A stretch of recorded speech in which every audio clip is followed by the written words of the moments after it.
Okay, so the main thing that I saw, was this TikTok, and this is by Mad Sai, and he's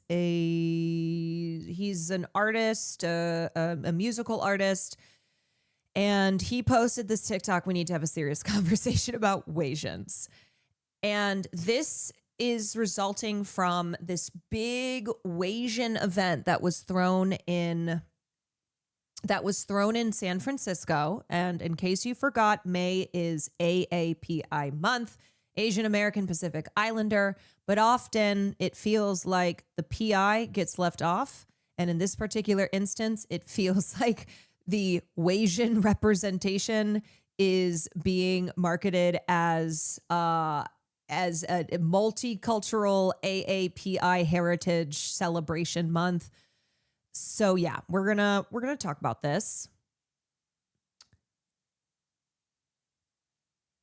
TBH, Caroline, I didn't come in here until now because my exposure to you was just show tunes.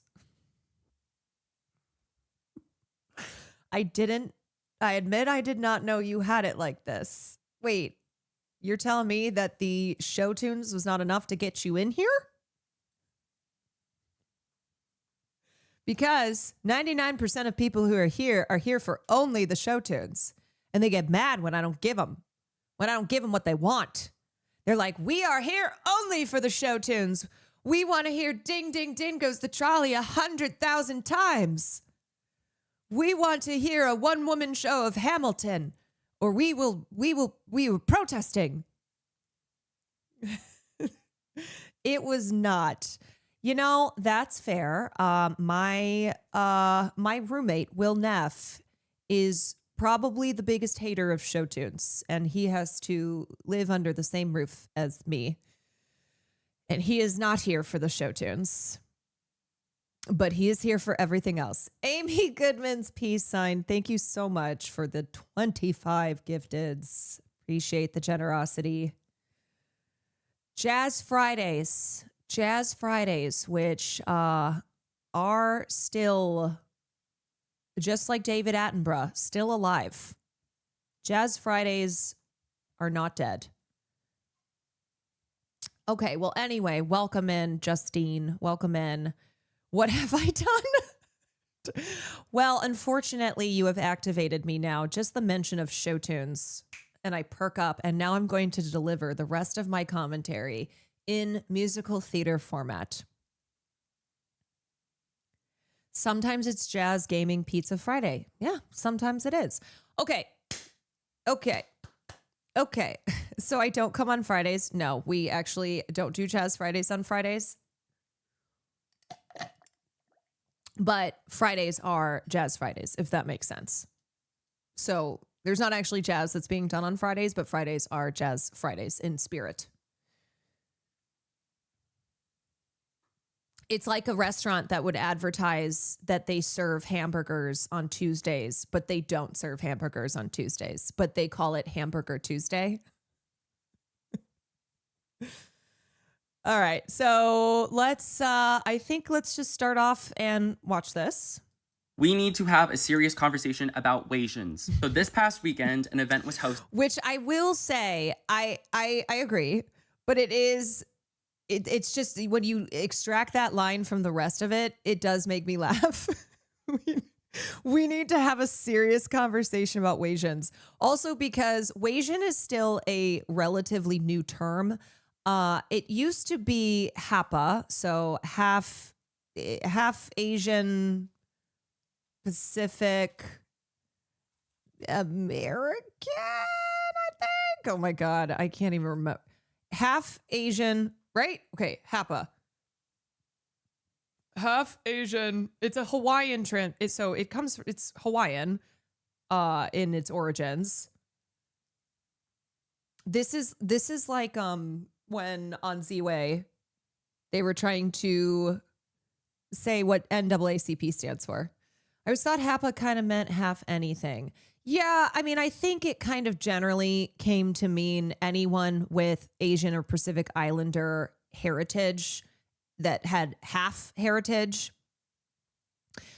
So Hapa used to be the term that was commonly used, originating from the Hawaiian phrase Hapa haole, half foreigner.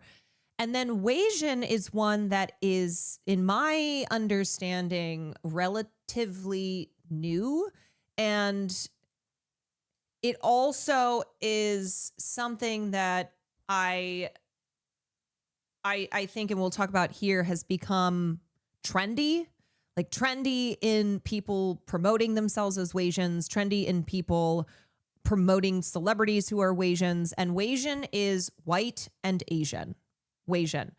When I was growing, for my entire life, I have never called myself Hapa or Wasian. Like I didn't use the term Wasian until other people started calling me Wasian, and I was like, oh, I mean, I guess I am Wasian. But I will get into explaining my own personal history here as somebody of mixed race descent as part of this conversation. Wasian is also specifically East Asian. Yes. And that is another problem here, is that East Asians have come to be the representative of Asians. When we talk about Asian Americans, kind of, I kind of generally, I think there's this automatic assumption, and also not just assumption, but also reference to specifically East Asians. So when people say Wasians, they're talking about white and East Asian. So Korean, Chinese, Japanese, Taiwanese. I would also add Vietnamese in there.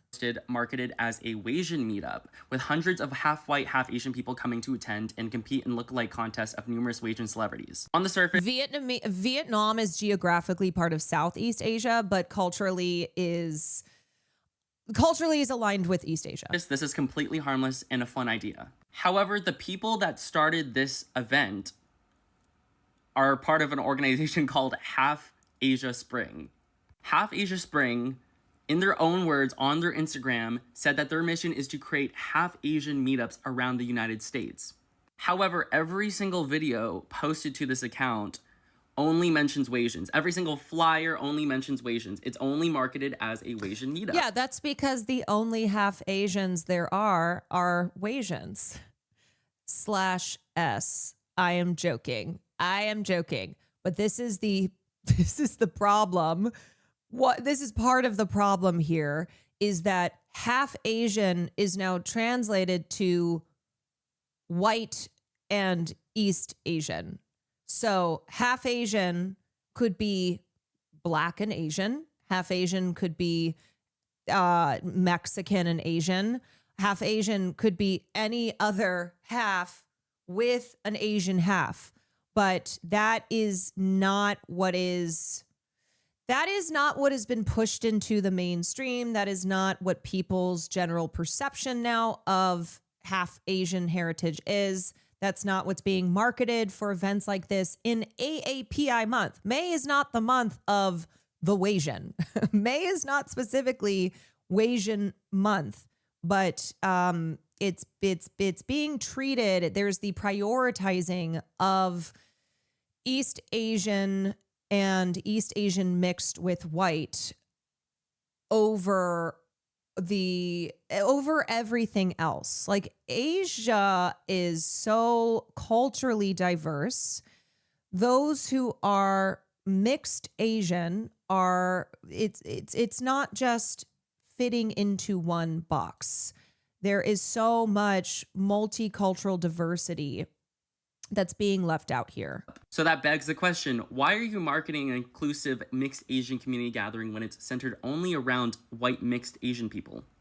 It is currently API month and we are celebrating all Asian identities, but it's been apparently clear that this year has had the most spotlight on the Wasian identity, a term coined to refer to someone with one white parent and one Asian parent. We have talented athletes and performers like Alyssa Liu, Leve, Hudson Williams, Charles Melton, and so on, and we've seen Wasians surge to the top of pop culture. We've even seen Wasians being solely represented in our media, such as Leve's music video for Mad Women, which includes many of these Wasian celebrities which I just listed. On one hand, it makes me really happy and it's genuinely beautiful to see people with Asian heritage succeed and be openly celebrated in the mainstream. The API community is very broad and there's so many unique cultures that encapsulate the API identity. On the other hand, it does leave a weird taste in my mouth that I really haven't been able to articulate until I saw this meetup. Is that how you say leve? Yes, that is how you say leve. So a little backstory. My dad immigrated from Taiwan and my mom was born of Canton Peruvian descent. Okay, wait, let me just pause this. It also erases our shared history which there is millennia of. You can find Thai and some other linguistic dialects and food in South Asia today. Yeah. So let me start off by saying that there's nothing wrong with embracing a shared similar heritage, okay? And especially in the United States of America, where depending on the region that you grew up in, but also because of America's long racialized history, it can produce feelings of isolation and otherness when you are not of the majority group, when you're not of the in group, which is white. And so specifically white Asians, Wasians, who we're talking about here, I think there is a commonality of not feeling as if not being perceived as white.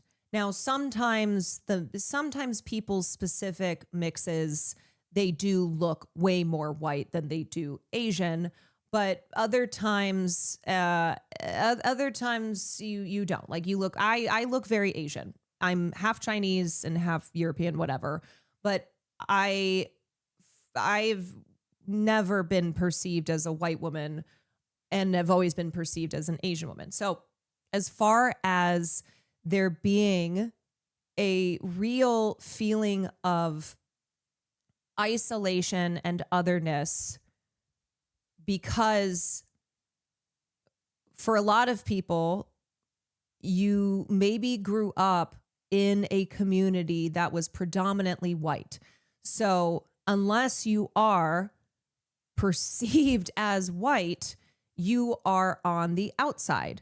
But for mixed race Asian people, especially if you are second, third plus generation, you may feel detached from Asian culture. You may feel also that you do not belong. You are not welcomed. You are not a part of this other half of your heritage because that's not what you grew up around and because you are mixed race. So when I was growing up, I was mostly surrounded by white people. So I was othered from as early back as I can remember. There was no treating me as part of the majority in group because I am half Asian and I am perceived as an Asian woman. But then when I got to college, the first time that I was surrounded by a significant population of Asian people because of all the international students, we are not of a shared culture. These are students who came from, who are from countries that are not the country that I am from, which is the United States of America, but they came over here to study. So a lot of them would form community. I would see all of these Asian students who were hanging out with each other, but I felt disconnected from them. So it was like the feelings of being disconnected and feeling like I didn't belong anywhere because there was no group who related to me and who I guess I related to, even though I would say I related to the experience of being American because I was an American kid growing up in the United States of America. There was still this feeling of I don't belong because of how I looked, because of my mixed race heritage. So this is a real experience, and it is one that you don't have to be specifically white and Asian to relate to others who have that shared experience of being from different cultures, having a mix of ethnicity and background, and not knowing where you belong.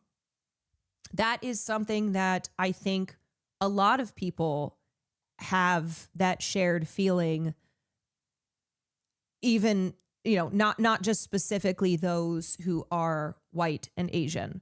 But where it gets weird, and this is what we're going to get into here, where it gets weird is the treating whiteness, treating the white mixture in mixed race heritage as superior, as, oh, for mixed race peoples, being mixed with white, therefore retaining proximity to whiteness, makes you the superior,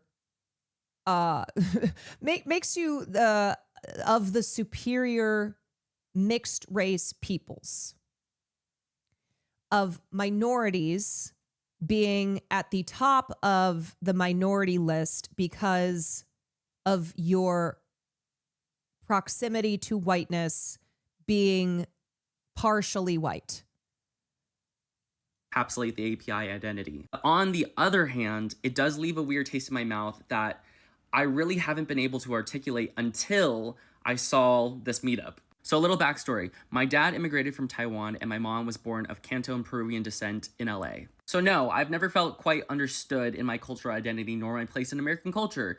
So I can relate on some fronts to Asians who are seeking out a community of people who've had similar upbringings. But it's also given me a unique view on Asian American identity politics and how whiteness is constantly centered in so many of our conversations. Black Asians and Hispanic Asians are never acknowledged in the mainstream the way that white mixed Asians are. And this meeting has highlighted just how out of touch the sentiment around mixed Asian identity is. The Asian American identity is inherently rooted in being assimilated into the American identity while celebrating and preserving our own Asian heritage. So this feeling of not belonging isn't exclusive to Asian people. This meeting was not grounded in any specific. Yes. So that's what I was trying to explain as well, where it is not specific to the experience of being Asian in the United States of America to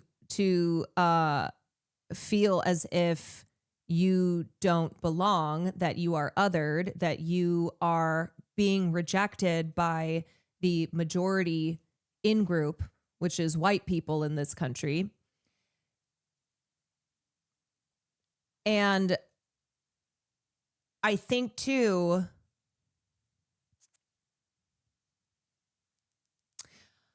I think too, this overall is an issue with visibility. Who gets to be the most visible? Who gets to be the most celebrated here? Who gets to be like, what is seen as cool? Because when I was a kid, being half Asian was not cool. Like there was no cool trendiness to it in the way that I see now. But I recognize still that my being half white, my therefore, and not just being half white, but also being East Asian, being half Chinese, that is an experience that, despite discrimination and racism that I endured, is still an experience that is in many ways, sorry, Farley is going crazy right now.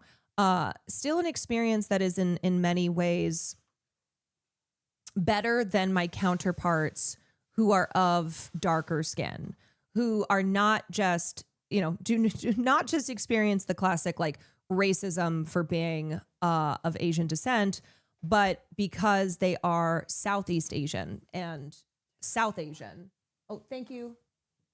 Thank you. Appreciate that.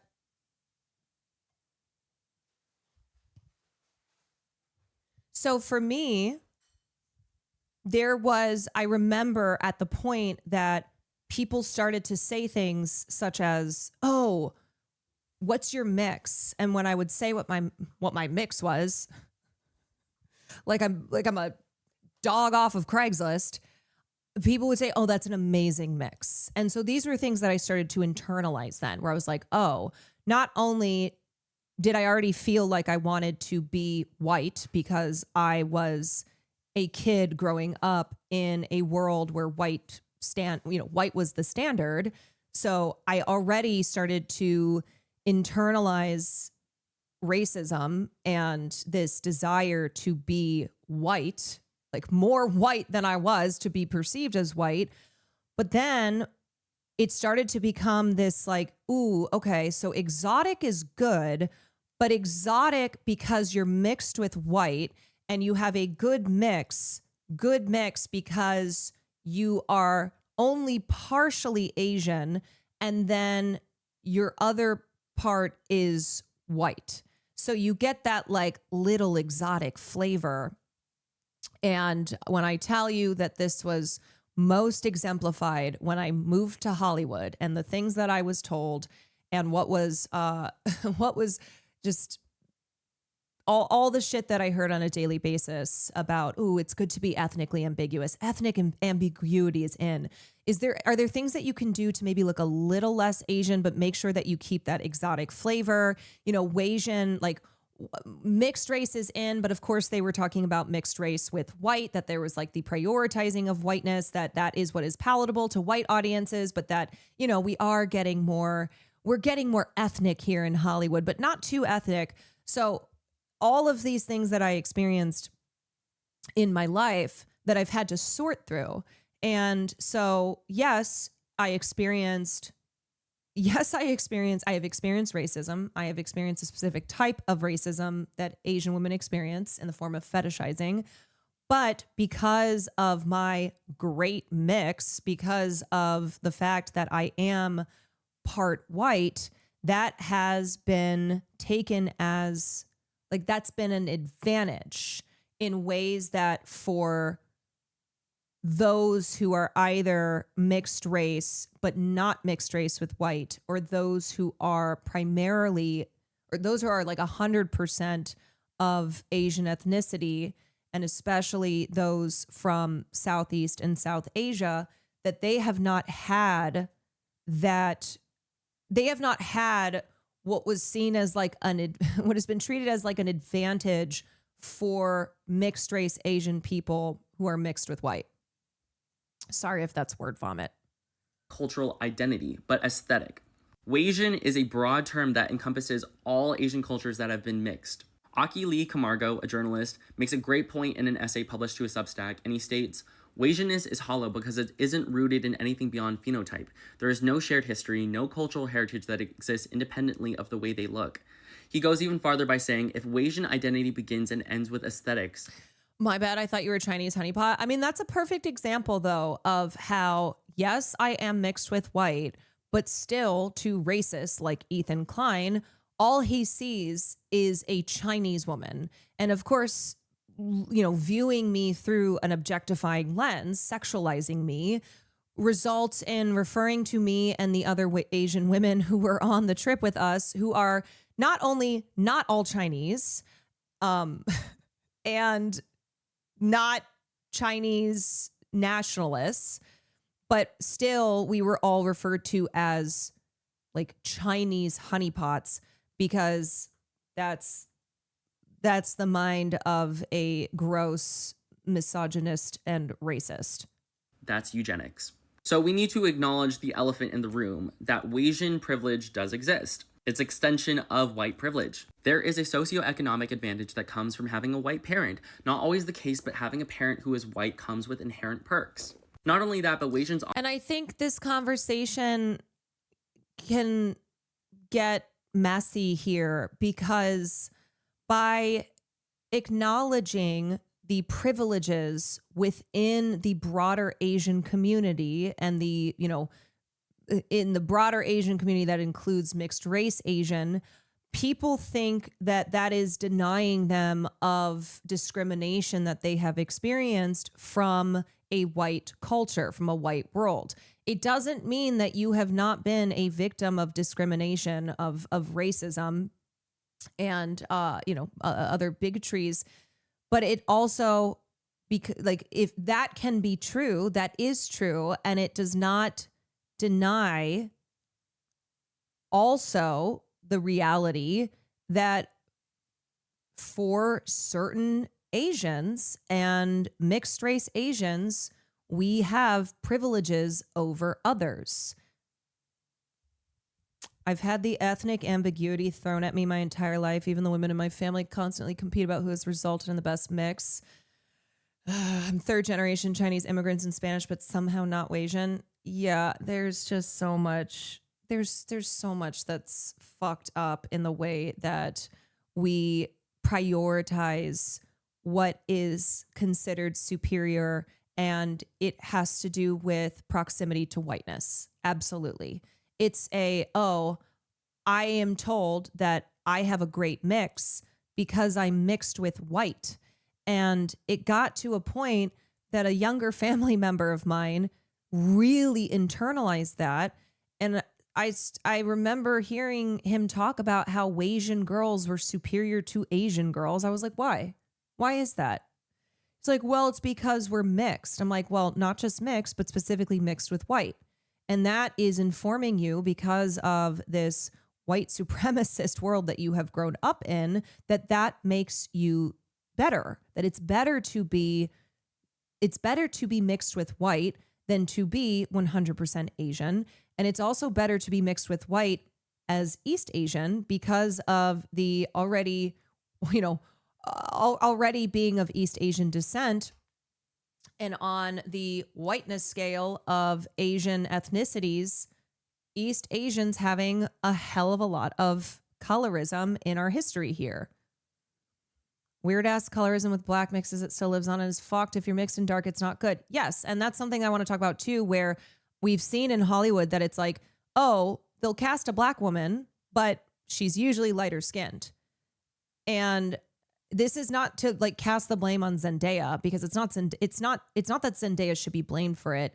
It's the structures that prioritize lighter skinned while still wanting to appeal to a multicultural audience and be like, hey, we're woke, but we're not that woke. And that's why we are still prioritizing in casting lighter skinned actresses.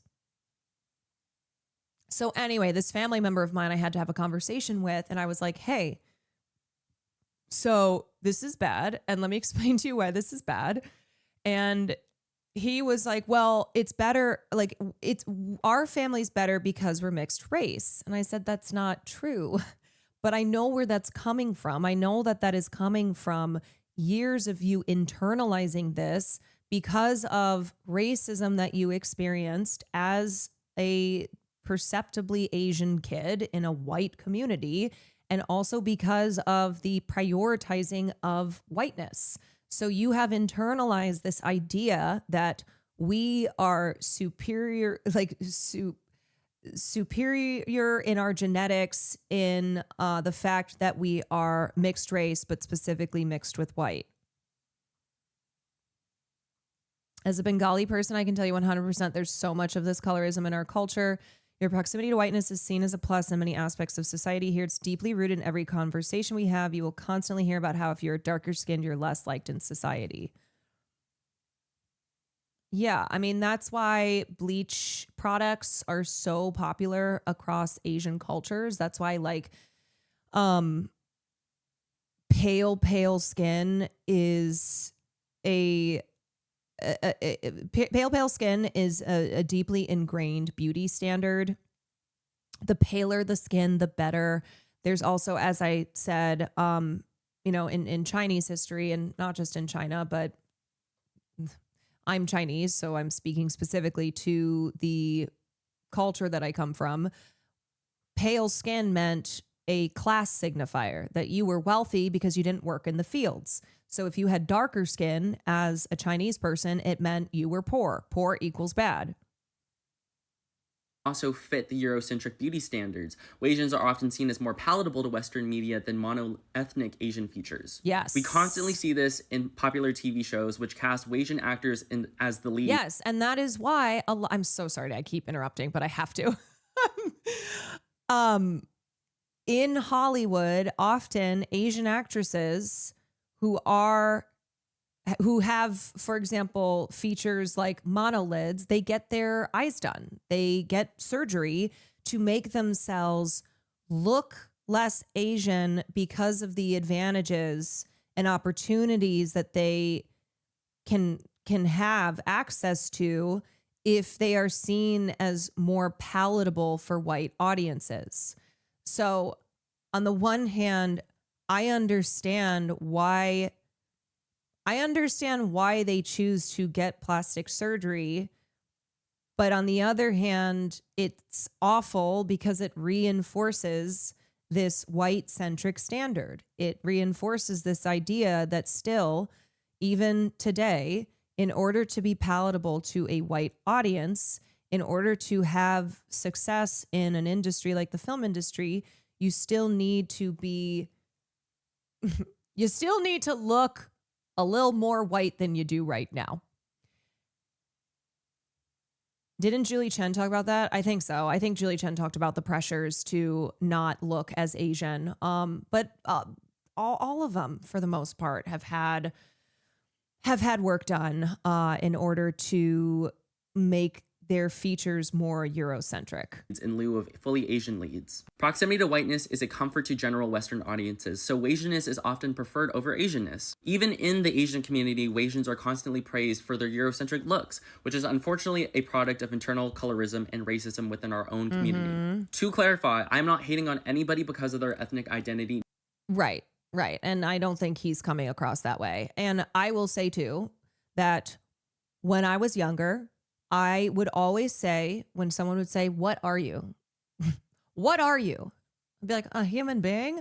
I would say, because I know exactly what they meant. They meant, "What's your mix?" Or "What's your ethnicity?" Because a lot of people, like I said, didn't know I was mixed. They just assumed I was 100% Asian. And I would always say I'm half white and half Asian or half Chinese. But I always led with half white because I wanted so badly to hold on to that whiteness because of the belief, and also my fomenting an understanding about the privileges that are afforded when you are white or in proximity to whiteness. So this was ingrained in me growing up, and why I would place a lot of emphasis on my whiteness. And then people would be like, "You're white," which then would be upsetting because that meant that I didn't look white. That, oh no, what's the point of being half white if I don't look white? And therefore I'm going to continue to be on the, in the out group because I don't fit in. Have you heard about the Slanted movie? Yes, I have. This is an interesting conversation that ties into the themes of that. I have heard of that. I also bought Kayla Yu's book Fetishization, which I have yet to read, but I've read a lot on this subject, and especially as I was doing a lot of self-work to try and dismantle my internal prejudices and look at, okay, this is the way I am because of the external world that I have grown up in, and then the things that I have internalized from that. Nor do I condone others to do so. I just want to raise some red flags of why we collectively center whiteness in the Asian community and exclude Black and brown mixed Asians in these conversations. Yeah, I'm proud of who I am, but I am proud of who I am not because I prioritize the superiority of being white. I'm proud of who I am because of the two worlds that I come from, my mom's and my dad's, and how these two people in this whole big world came together, met one another in the city of Chicago. And who I am is a product of everything. It's a product of these different experiences that I had in my life. And I'm proud of both my my fighting Irish side and my Chinese side, my fighting Chinese side, but being proud of my Irish side not having to do with the fact that it makes me superior because I have a white mix. It's like, because the Irish have a dope history. And like, when I went to Ireland, I went and visited places that my family was from. So it's more so this is my familial history, and I am proud of my familial history, but that's not the same thing as being proud because I'm better for being white. I would like to reiterate that Wasians are 100% part of the Asian community and should be celebrated like the rest of us. But where is the support for Blasians and Hispasians? Why doesn't it ever extend past whiteness? We need to have caution about how we approach these things in the future, because it demeans and excludes other parts of our community. If we want to dismantle the racism and hatred against our own community, we need to start addressing these tough conversations internally. Happy API month. So yeah, this has caused discourse. This has caused discourse. And someone said, if we talked about how Asians have low-key been replacing full Asians in media these days, the same way biracials have been replacing full Black people in media for years. Yeah, it's definitely concerning that this is a cultural trend, that it's something that I think there are people who are just legitimately celebrating their multicultural, multi-ethnic, multiracial background, and then others who are treating it as a trend because it's cooler to be Wasian than it is to be just Asian. And I think we have seen in casting, in representation in Hollywood, the effect that this has.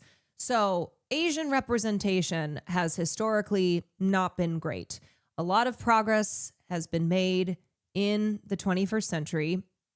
Progress because when you consider all the other decades prior, there was really, really, really little representation. But representation matters not just generally, but also specifically. So, for example, if you have a character who is Korean, okay, deciding to cast someone who is partially Korean because you believe that that actor will be more palatable to a white audience, that their being mixed race will make it easier for the audience to buy them in this role, that's a fucking problem. If a full Korean actor is not getting cast in a part in lieu of casting someone who is mixed race Korean because they look more ambiguous, that's not real representation. That is like that is kind of still an illusion of representation where studios and executives go, okay, we've got check our ethnicity box, but in a way that's not going to be that's not going to turn people off, which is such fucking bullshit too. It's like, they just are. This is not true. It's not true that an audience won't see a film because somebody is, their full ethnicity rather than partially, rather than mixed race. And then it's also like casting lighter skinned Asians in lieu of darker skinned Asian performers. So there's also, as I have said, colorism within the Asian, the broader Asian community, but also that's not just something like that comes from the way that whiteness and a priority and emphasis and superiority placed on whiteness, that comes as a result of that. So for example, it's like there have been instances, obviously many instances, of white actors who have played Asian roles. Mickey Rooney in or sorry, I always get the Mickey wrong. Mickey Rooney. Nope, Mickey Rourke. Wait. No, Mickey Rooney. Mickey Rourke is the wrestler. Mickey Rooney is Breakfast at Tiffany's. Mickey Rooney playing a horrible Asian stereotype in Breakfast at Tiffany's. So white actors who have played non-white roles, but then also ethnic actors who are lighter skinned, who are many times half white, who play roles that are people who are fully full ethnicity, like full Indian, full Thai, full Chinese, etc. Like, we are all at the mercy of the white hegemony. So let's just own up to it. Hey guys, welcome back to my channel, and today we're going to be talking about beauty standards and whiteness in the Asian community. A comment that I get a lot. This is Cheyenne Lind, short little video here. Colorism, why Asian people want to be white. When I make videos about beauty standards in Asia and how European beauty standards have seeped into Eastern standards of beauty. They cast Keanu to play the Buddha. Yeah, Keanu is mixed race. He's mixed with white, but he is very passably white. So he is not somebody in Hollywood who has only been relegated to playing Asian roles. I don't even know if he's really played Asian roles outside of when they want to cast someone who's Asian but not too Asian. So they'll cast Keanu, but otherwise, like, he's had a very, very full career as a leading man. And that's because he's not, by Hollywood standards, too Asian.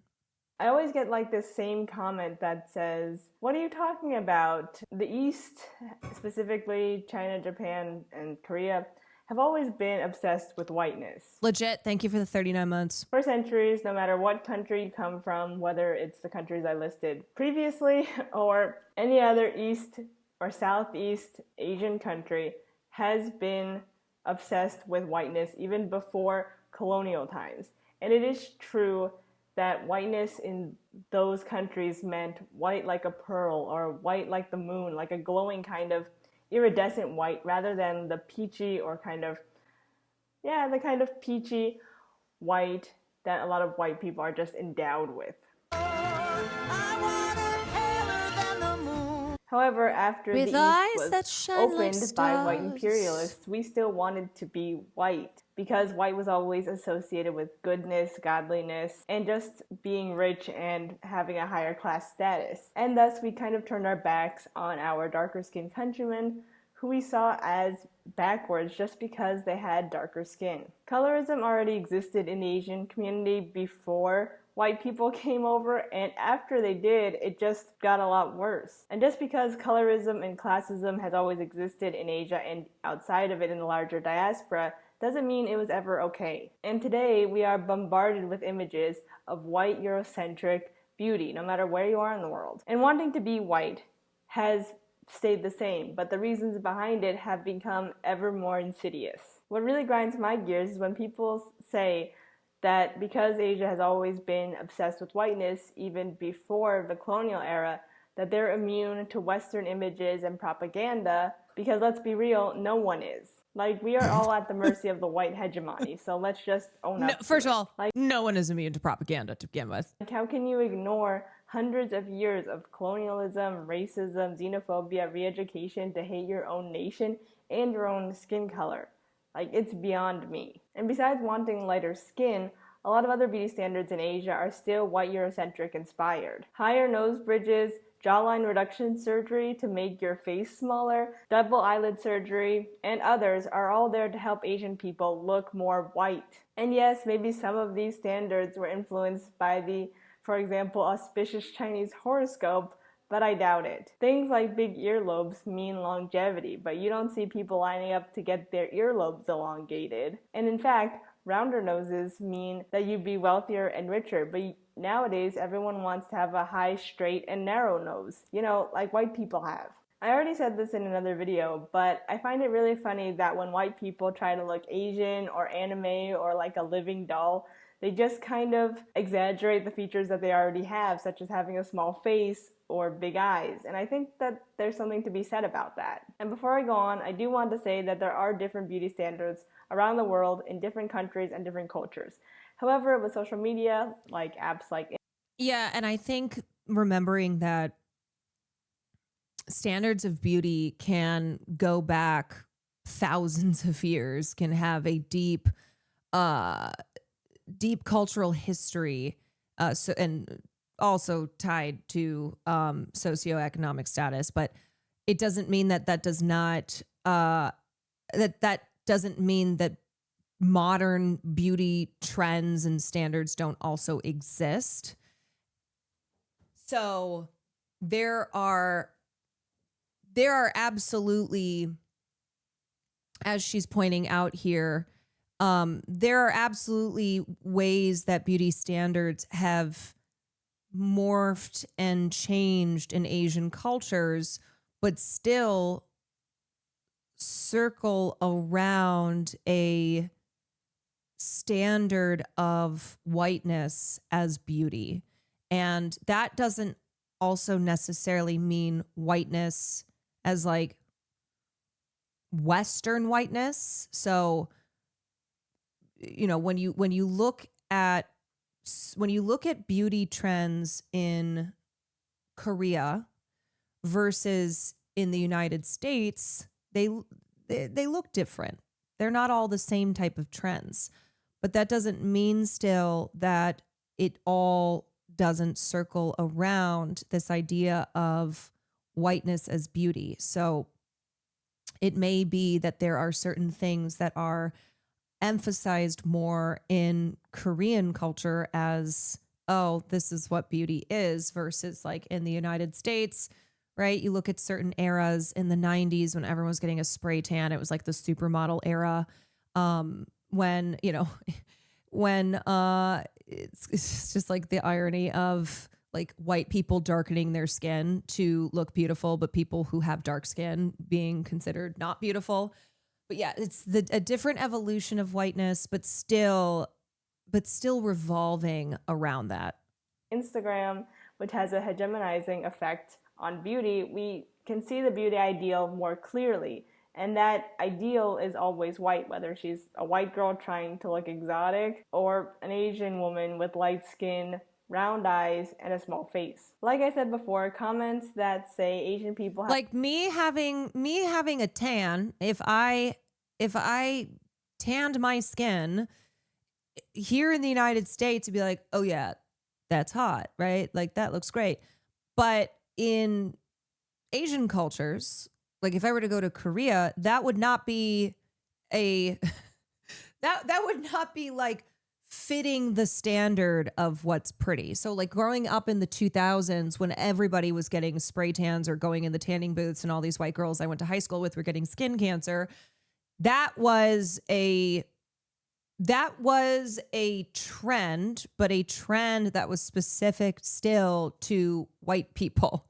Because if you naturally had darker skin, then you had experienced, like that was part and parcel of the marginalization that you'd experienced your whole life. So that is just an example of like, yes, it's still revolving around whiteness, but it's not necessarily in the same way. It's funny how influential skin color is on what you're perceived as. I'm white until I tan even just a little bit. That would be normal for a white person. And all of a sudden everyone's like, you are something else. They're like the ethnic jumped out. I've been obsessed with being white for centuries, even before colonial times, doesn't address colorism or classism in those communities. Right now, pretending to be black is in Korea. I would say, like, yes, as far as appropriating black culture, but not darkening their skin. Like, light skin is still very much what is pushed in Korean culture. So there are other ways to appropriate black culture that is not in darkening your skin. Long said that the wealthy stayed indoors to keep their skin light, where the poor people had to work outside and get dark. However, in reality, anyone from any class can be a range separating of black skin culture tones. from That's blackness. why even in ancient times, aristocrats used unsafe measures and also like pearl creams to lighten their skin. And today it's still true. No matter what class you're in, you can have light skin or dark skin. You can be a range of shades. The difference is that today the measures are more lethal. And they were lethal back then too, but you'd think that with all the knowledge we have today, people would stop this pursuit of whiteness, but they don't, because they know that they'll be treated better and are more likely to get a job if they have lighter skin. And who can afford those safe whitening treatments? The wealthy. And who's mixing with the upper white echelon of international high society? Light-skinned Asian people who then bring those ideals home and make their darker-skinned countrymen feel inferior. And those dark-skinned people who feel inferior seek out lethal and dangerous treatments to lighten their skin because they're desperate. And yeah, that's sad and horrible, but we shouldn't just wave it off as tradition. Besides beauty standards, there are a lot of other ways that Asian people hold up whiteness, which shows me and should show all of us that Asian people have not evaded centuries of globalization or imperialism like some commentators might think. So number one, why are half-white Asian babies used to sell everything and are the epitome of class and sophistication? Yeah, and why are there Instagram accounts with hundreds of thousands of followers that are all about highlighting multiracial or mixed Asian race babies, but really focus on Wasian babies? It's like, look at how beautiful. It's like a fetishizing of, mixed race, but of course, fetishizing mixed race as it's mixed with white. Whereas black Asian babies or half-black Asian people are seen as the dregs of society. So number two, why is it okay for Asian men to date white women but not the other way around? That's more sexist. Like, people will say, oh my God, you and Will would have such beautiful babies, which now some people I think mean that as you are both attractive people, so you would have attractive babies. But other people mean that because of even though I'm mixed race myself, I look pretty Chinese. And so they think I'm, Chinese mixing with white man, Chinese woman mixing with white man and creating these superior genetic babies. Didn't we see the pictures of your babies? Yeah, when I was like, oh my God, I'm going to have an Asian leprechaun. And if you Google mixed race babies, a lot of what will pop up are specifically Wasian babies. Than anything, but I think it still counts, so I'm putting... Why can't people be normal? Exactly. That was how I started off the conversation, where it's like, hey, as somebody who's white and Asian, I'm not here to tell you that you are like wrong, that there's something wrong with you for being white and Asian. But if you're getting weird about it and kind of, getting into eugenics territory and really highlighting your whiteness as a reason that you are genetically superior, it gets weird. It's you're not being normal about it. on the list. 3. Why are Asian people obsessed with traveling to European countries and recreating those atmospheres at home? And 4. Why does Hollywood cast white people in Asian roles? Because they know that it'll make big bucks in Asia. White people in Asia are exotic, but they're also seen as smart, cultured, intelligent, beautiful, and all the other positive things you can think of. And yeah, it is shitty that a lot of people in the developing world see their own countries and practices, cultural practices, as backwards, but that was created purposefully by the West, let's say, to make imperialism and exploitation seem okay. We shouldn't deny that we've been influenced by something that was supposed to influence us. And I get that maybe you could say we want what's rare in the community, but let's be real. Let's address the colorism and whiteness issues of today rather than those issues of 1,000 years ago. And just to end, I just want to bring up some current event issues. So for example, the coronavirus has told us that we were never white, but I already knew that. As soon as I leave my house, whether I'm in the US or Brazil, I know that people are going to start harassing me and looking at me weird. I don't know why a lot of Asian people in America have not realized that they are not white, but I understand the need and want to latch on to that white privilege. Yeah, it's like you're not actually white, but the idea is that you are an honorary white, that when it comes to minorities, you are at the top because of your proximity to whiteness. So this is where the model minority myth is involved, and how it's basically like as white adjacent as you can be, the better. You're not white, but you're halfway there because you're not black or brown, right? That's why tokens get spent as an eternal saying. Yeah. There are tiers of Asians for white people too, 1000%. Japanese deaf at the top. Yes, there is an obsession with Japanese culture here in white America.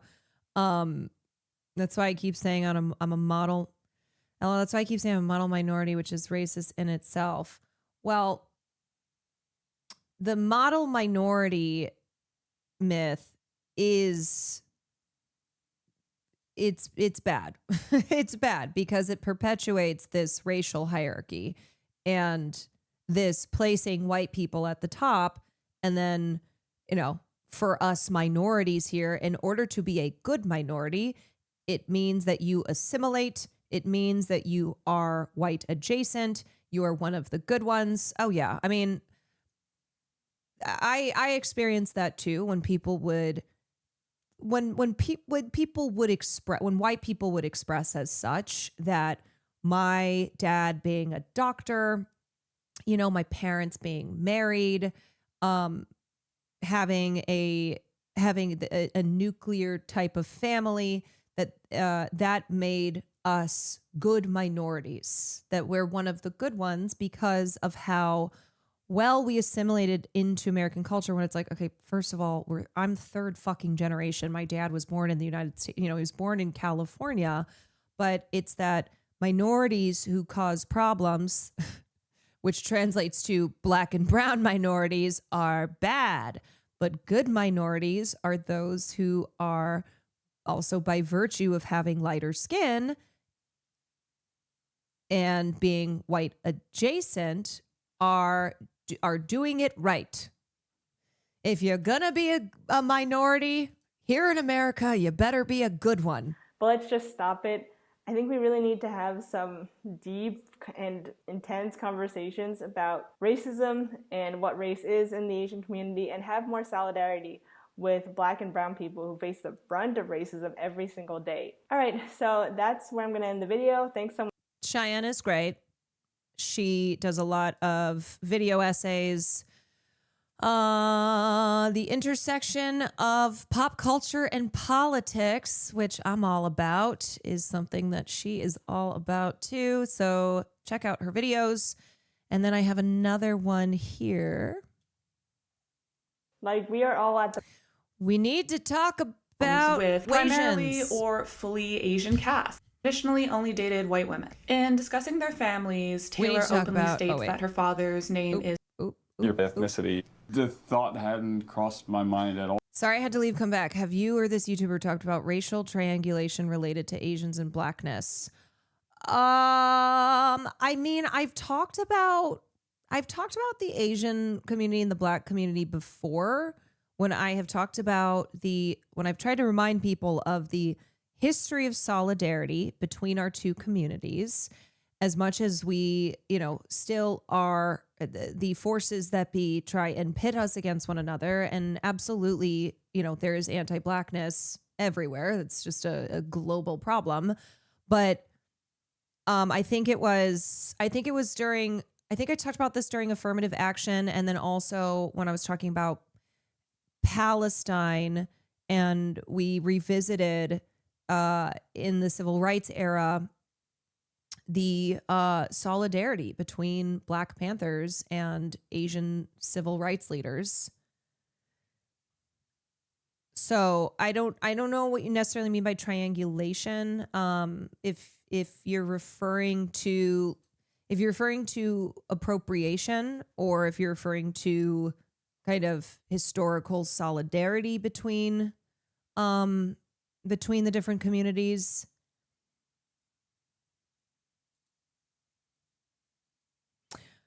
Also, when white people say they've never noticed you were not white, they were lying. It's like, what does that mean? That's what I wish well, obviously these are things I learned, but I do wish that in moments when I was so baffled when I was younger, I would just have said, what do you mean by that? When you start genuinely being the I'm asking questions person, and then somebody quickly falls apart. Or saying well, I don't see color. It's true. In any direction on that. So interesting. In the second episode of Love is Blind, Taylor, a half Chinese, half German woman, is in the pods with Garrett, a man who has traditionally only dated white women. In discussing their families, Taylor openly states that her father's name is Tom Kraus. She then hesitates, stating that she doesn't want to share her mother's name because it'll give away a major clue about her ethnicity. Also, another aspect of this here is the Asian dads versus Asian moms in the Wasian community. And at that Wasian meetup in San Francisco, there was like they were doing bingo cards, and then there was like, cheer if you have an Asian dad. And let me tell you what this is coming from. Okay. So when I was growing up, people would find out my dad was Asian. And the assumption was that my mom was Asian because, well, historically, there was, when it came to interracial marriages, Asian women with white men were frequently or disproportionately represented in interracial marriages. And also the long colonizing military history of white soldiers, of U.S. imperialism, and the effects that had on Asian countries, and how a lot of Asian women who were fetishized by white soldiers, by white military members, which has, led to sexualized stereotypes, and the then in looking at the history of anti-immigration laws against Asians, in particular when it came to miscegenation laws to prevent interracial marriages, one group that was attacked were Asian women. They were labeled by the U.S. government. They were labeled as prostitutes. They were dehumanized. And it was the fear that all these white military members were going over to Asian countries and bringing back Asian women. And so when in this country, we were in a historical era where white people did not want white people marrying non-white people, one group that was initially a target were Asian women, because of how much it had become a thing. that white men fetishized Asian women and were marrying Asian women and often bringing them over to the United States. So when I was a kid, the assumption was that my mom was Asian and my dad was white. My dad is Asian, my mom is white. And specifically, Asian men would react in a very excited way, finding out that my dad is actually the Asian person in my family. Because also, as I said, that history of typically it was Asian women with white men, and Asian men were relegated to being with Asian women, that the stereotypes against Asian men, that they were weak, effeminate, etc., meant that they were not seen as attractive or as sought out by white women. Racism is very complicated. Yes, it is very complicated. So the fact that my dad, an Asian guy, bagged a white lady was like something to cheer on, because it was a win for Asian men. And also that it was like, okay, at least that's one less mixed Asian white household where the mom is Asian. So now there are definitely different experiences that you have if you have an Asian mother versus an Asian father. There's nothing wrong with talking about those experiences, with talking with other people who share in common with you, say, having an Asian mother, because I did not have an Asian mother. I did not have the experience of having an Asian mother. So for mixed race Asians who have an Asian mother, I understand that is something that they may seek understanding and shared experiences with others who grew up that way. It changes the dynamic a lot, which parent is white. But where it gets weird is when racism comes into it, when all the bad shit comes, plays a part, and it no longer becomes like, oh, this is my experience and it's nice to talk to other people who have a shared experience. And instead it becomes like weird racism, eugenics, just gross stuff. Even in some of my group of friends, being in a relationship with a white man is seen as an elevation in status. I will say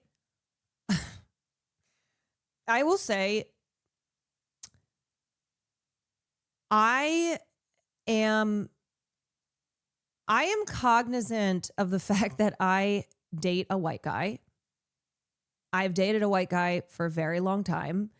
When we started dating, I checked to see if he had a history of dating Asian women to make sure that he was not like fetishizing me.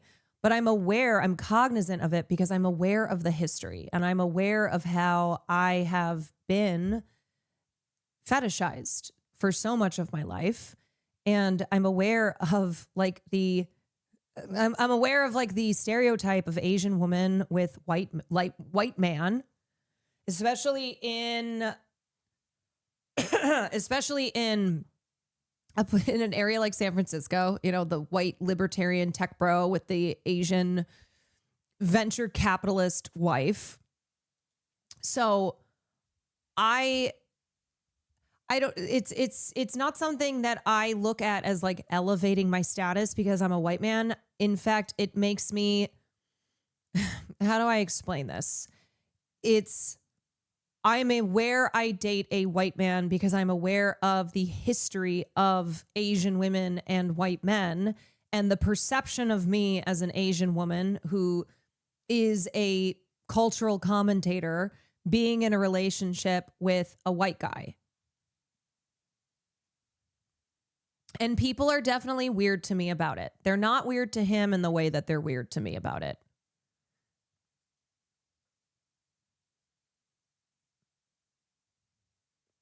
Kwan is the white man dating a redhead. Sure. Will's ginger. Okay, you're right. Will is ginger. Excuse me. I know I've shared this before, but I'm Latina. I once had 3 white men in a row volunteer on the first or second date that I usually only date Asian women. The tone definitely suggested that they expected I would be flattered. Like, wow, you should be so lucky because normally my type is Asian women. It's like, that's not a type. That's a fetish. Uma Palma, thank you for the raid. Jobo Cat, thank you for the 20 months. So anyway, in case someone wanted to come in and remind me that I date a white man, I'm aware.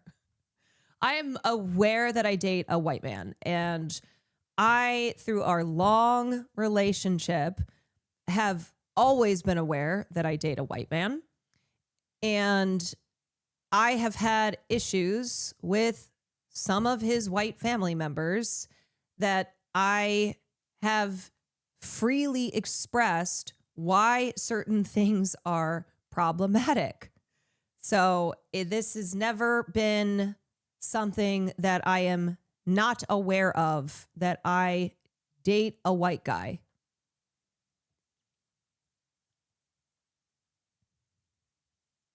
What's especially weird for me is getting that I never thought I'd date an Iranian. Like, okay, like what? That's why it's like you go, what do you mean by that? What do you mean by what? What do you mean by that? Let's unpack that. Will is a POG, person of ginger. Me, I'm Asian, random white man. Oh, my friend's brother's wife is Asian. Oh, you know what I forgot to point out when I was doing my tour of SLU? I meant to point out when we were crossing the street, I was like, one time when I was a freshman in college, this much older white man crossed the street with busy traffic to tell me that he had spent time in my beautiful country and he loved Asian women. Me as a college freshman, having been born in and spent my entire life in the United States of America and being like, okay, all right.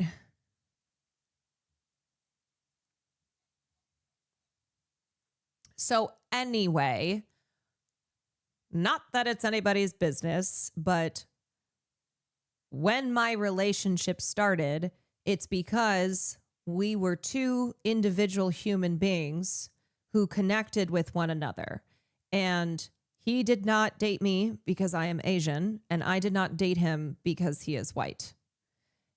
And in fact, that was my era of like not wanting to, like actively trying to reject any romantic relationships, anything with white men, because of how I had spent my life internalizing racism and growing up only being surrounded by mostly white guys, which means that it was hard for me for a long time to think that I could be sexually attracted to Asian men, because the only Asian men that I was around when I was growing up were my own family members. It was my dad and my brother and my uncles. So that then made it so I associated Asian men with family, with like my own family members. So it was something I had to realize, like, oh, it's actually not that I'm only attracted to white guys. It was that growing up, that was who I was surrounded by. And that was who I believed would make me part of the in-group. It's like, oh, okay, well, yeah. Yeah, like we're talking about Iowa, okay? We're talking about Iowa. You have a brother? I thought all your siblings were sisters. I do have one brother. While she states that she doesn't want any form of her appearance to affect her relationship in the pods, from Taylor's logic, the only thing that would give away her culture would be the name of her mother.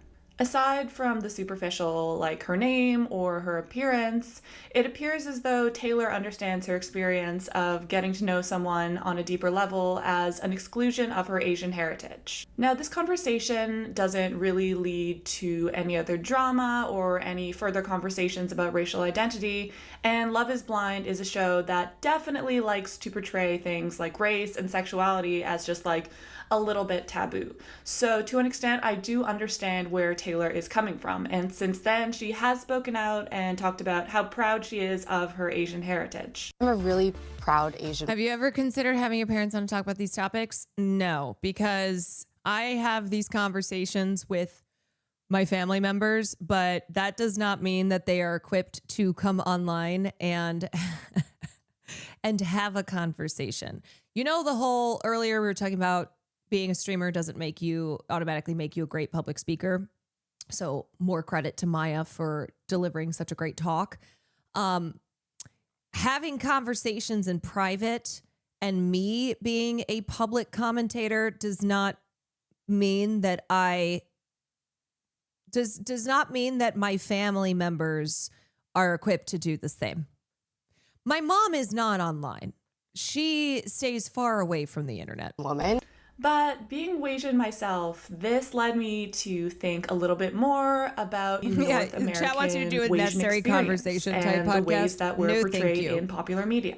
What, aside from these superficial qualities, kind of helped to define this experience? In this video, I'd like to try to do a general overview of Wasian American representation in popular American media and try to get to the bottom of this question. But before we get started, hi, my name is Emma. Welcome back to my channel. It's so lovely to have you here. I just wanted to thank everyone for the immense support I've received on my videos in the last couple of months. It's meant a lot to me. I've loved watching my channel grow. This video here in particular is a bit longer than the content I usually post. I put a lot of work into the research, into everything. So if you like this video, or if you just like my general chill vibe, consider subscribing, commenting, sharing, checking out some of my other videos. It's interesting because I think this video shows that the whole Wasian discourse is definitely a hot button type of topic right now. This is 334,000 views. Oh, excuse me. Let me subscribe to her channel, which I was looking at her other videos and is by far and away her most popular one. So I think this is definitely one where we need to talk about Wasians, and I think people are talking about this. But yes, thank you so much. Let's get into it. Since the 1960s, we've just seen like a huge boom in the number of mixed-race Asian babies being born in America. An Asian National article states that, quote, the Census Bureau reports that there are about 1.8 million Americans who identify as half Asian and half one or more other races. Of these, 52% are half Asian and half white. That's like almost 1 million Wasians in America alone. That's like bigger than the entire population of South Dakota. And given the fact that Asian American experience itself is so hard to define, the Wasian American experience is almost impossible to really put your finger on. There are just so many variables. There are so many different family structures, so many different mixes. I feel like aside from my red hair, I'm kind of like traditionally what people think of when they think of Wasians. I'm half Chinese on my mother's side and half white on my father's side. I grew up mostly around my Chinese family, but I don't speak a lick of Cantonese. But while I feel like that's just like the general like trope of Wasianness, Asian mother, often East Asian, and white father, there are just like so many experiences to take into consideration. And while I obviously can't and won't be defining just like a general Wasian experience through this video, because that's just like impossible, I hope to, at the very least, better understand the ways in which we're represented in popular media Elliot's videos and what we can kind of learn about ourselves and the way we're perceived.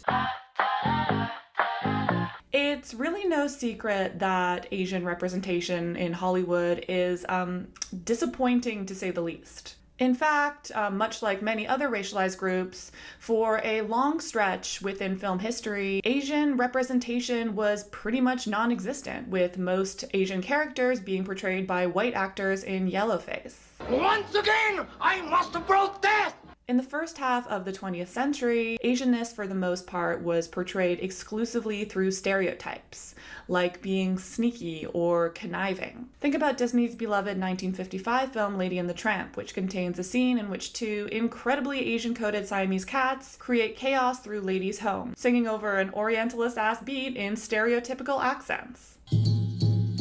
The latter half of the 20th century wasn't much better, with stereotypical portraits of Asian characters being portrayed through the likes of Mickey Rooney's Mr. Yumioshi in Breakfast at Tiffany's, Long Duk Dong in 16 Candles, or whatever Kubrick was trying to do with this. Me so horny! The only times Asian actors were really given the opportunity to shine as heroic figures were in action film, with Chinese actors like Bruce Lee.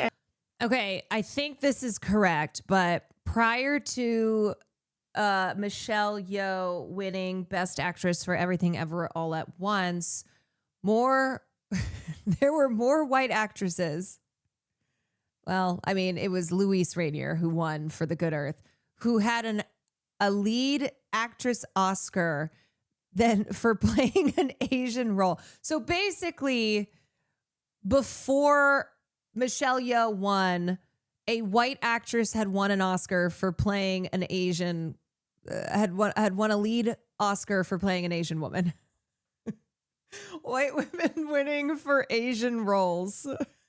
And Jackie Chan becoming household names in America. And while it's truly awesome to see Asian actors being portrayed in ways that aren't just like straight up demeaning, this figure of the martial arts action hero just became another trope of Asian representation in film. I am here to meet her.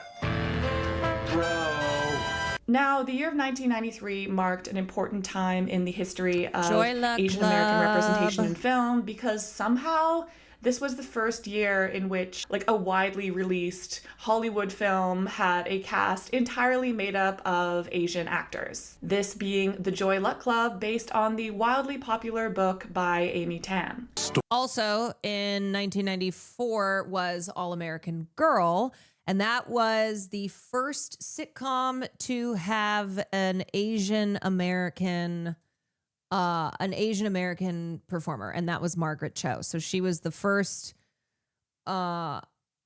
Asian actress to have a lead role in a sitcom. Story of 4 extraordinary women who left their homeland behind. I was raised the Chinese way. The Joy Luck Club in many ways has become the prototype for popular Asian American narratives, an intergenerational story following 3 generations of women, from first-generation immigrant to third-generation Wasian child, although the Wasian character in the film was cast as full Asian. And since the release of the film, we've seen shockingly few films with primarily or fully Asian cast. Fresh Off the Boat, Crazy Rich Asians, Everything Everywhere All at Once, and Shang-Chi. A big issue with Asian American representation is the fact that the Asian American experience itself is kind of hard to put your finger on. Popular understandings of the Asian American experience have really existed in binaries. The basically white, fully assimilated American versus the foreigner.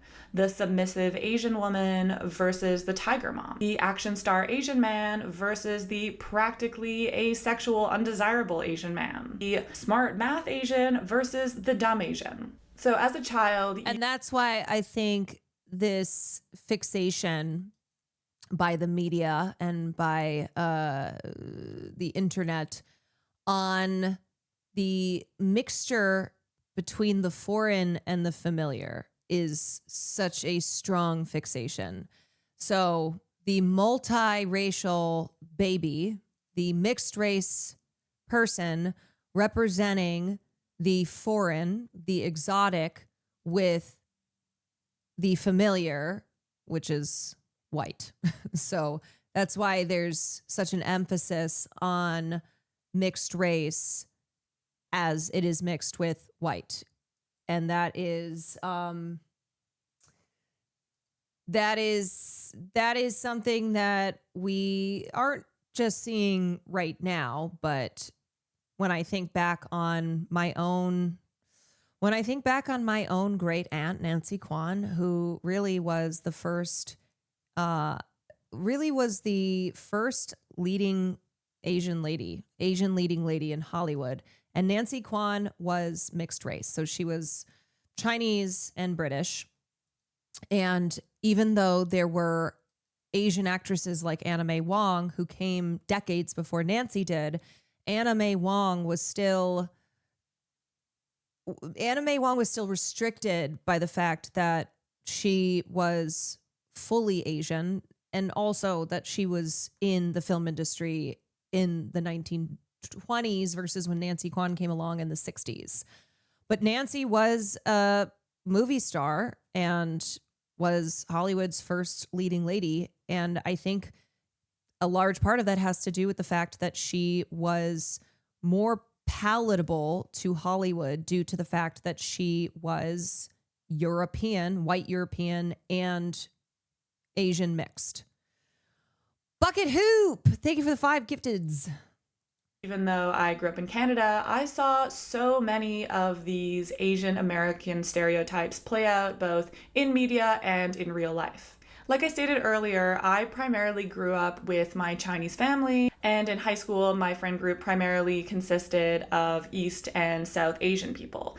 And in these settings, I was primarily defined by my whiteness, because I was just usually like the whitest person in the group. But after I left high school, things really shifted. I entered into the extremely white art world, and in these spaces, I was exotic. When I was like 18, I was dating this white guy, and when his friends talked about me, they'd be like, "How's your Asian girlfriend?"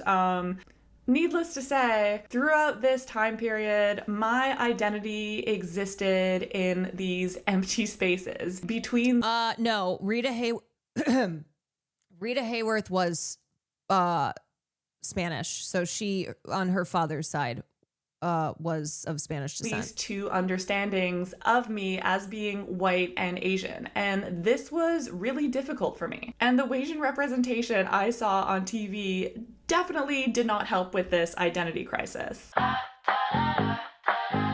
My introduction to Asianness in pop culture came somewhat early because for some reason since the mid-2000s, YA or young adult content has been like the center of representation for Asian women. In The Sweet Life and The Sweet Life on Deck, full Thai actress Brenda Song portrayed a half Thai, half British character. In the High School Musical trilogy, half Filipina, half English actress Vanessa Hudgens played like literally a Latina character. Then there's half Filipina, half Irish-Scottish actress Shay Mitchell in Pretty Little Liars. We have half Dutch, half Chinese actress Kristen Kruk playing the Asian Lana Lang with 2 white parents on Smallville. And while seeing this Asian representation in the media consumed was certainly nice, and I definitely, saw myself more in those characters than I did full white characters, like I said before, I never really saw me. Perhaps this is because a defining characteristic of YA Asian representation is the Asian character always being in close proximity to whiteness, always having white love interest. I'm going to be so for real. Growing up, having watched Sweet Life, High School Musical, Smallville, London Tipton, Brenda Song was the only one of the ones mentioned here who I actually perceived as Asian. So as an Asian kid, as an Asian girl, it was a big deal for me seeing Brenda Song play this role where she was not limited to Asian stereotypes. She's like, she's the rich kid who's in the hotel, and she's such an icon. But it was a big deal because what I was so desperate for was not just Asian representation. And I was not like, I need Asian representation. No. Asian representation, but Asian representation that reflected my life as somebody who was not culturally very Asian, who's not from Asia, but grew up in America. So that was what I was seeking, was somebody who was allowed to be Asian right? Like they are an Asian actor who is perceptibly Asian, but played a role where their identity was not central to the entire character. Or being the token person of color. While these women and girls are clearly racialized people, their culture never really comes into play. And while there was a very occasional discussion of race, like Emily's racial ambiguity. Plus, Davern has a Polynesian studies major. Are you Hawaiian? Filipino, Korean, Irish, Scottish. Yeah, but I'm not really interested in Polynesian studies. And London Tipton's Thai heritage. This is my way of saying Samong Dong. Huh? The character's race is far from central to their identity, and these moments end up being almost jarring as they're so sparse. Wasianness is defined so closely in proximity to whiteness, to the point where these characters are portrayed as like basically being white, but also just othered enough to make it clear that they certainly are not white.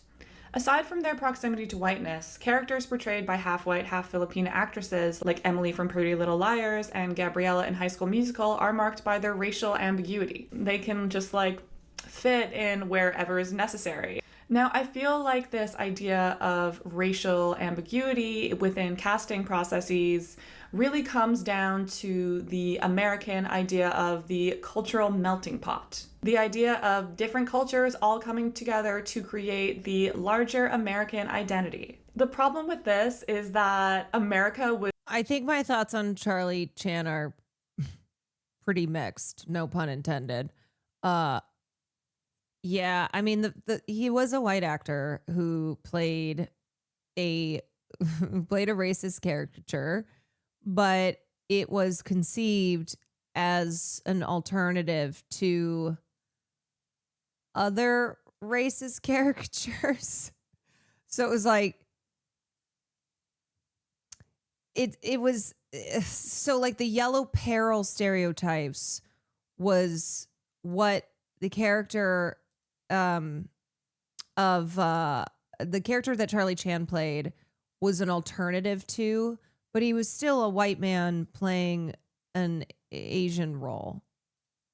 Was very literally built on colonialism at the hands of Europeans, and America like also colonized the Philippines between the years of 1898 and 1946. Therefore, I don't think we need to do like any crazy mental gymnastics to figure out why it's super weird that Americans are just using Filipinx actors as these transracial identities that they can just mold and place wherever they fit best. Just to be like, oh my God, look, we're so multicultural.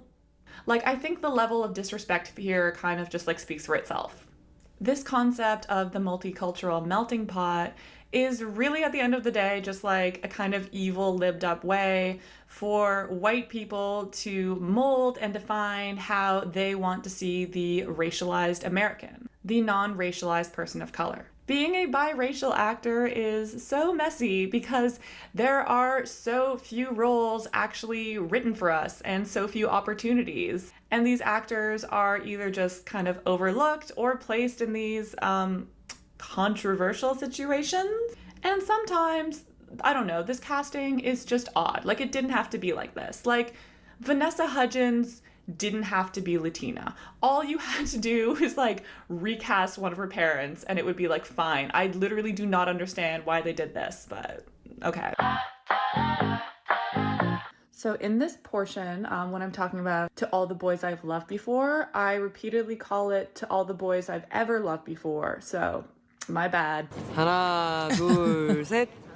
Since the days of High School Musical and Pretty Little Liars, the connection between YA media and Wasian representation really has not let up. With the just boom in popularity of Korean American author Jenny Han's book series The Summer I Turned Pretty and To All the Boys I Ever Loved Before being turned into major motion pictures and television shows. This is crazy, but like of all of the YA Wasian media I consumed during the research for this project, To All the Boys Crunk Daisy, think of was it for like 14 oddly months. the best representation that I could find, which I think says less about how good the movies were and just about how bad general representation is. If you're not familiar with the show, basically high school student Lara Jean Covey has written 4 letters to 4 of her former crushes, 3 of which are white and 1 of which is black, but ends up becoming her gay bestie. Lara Jean, along with her 2 sisters, are half Korean, half white. Their mother has passed away, and they're cared for by their father, Aiden from Sex and the City. You broke my heart!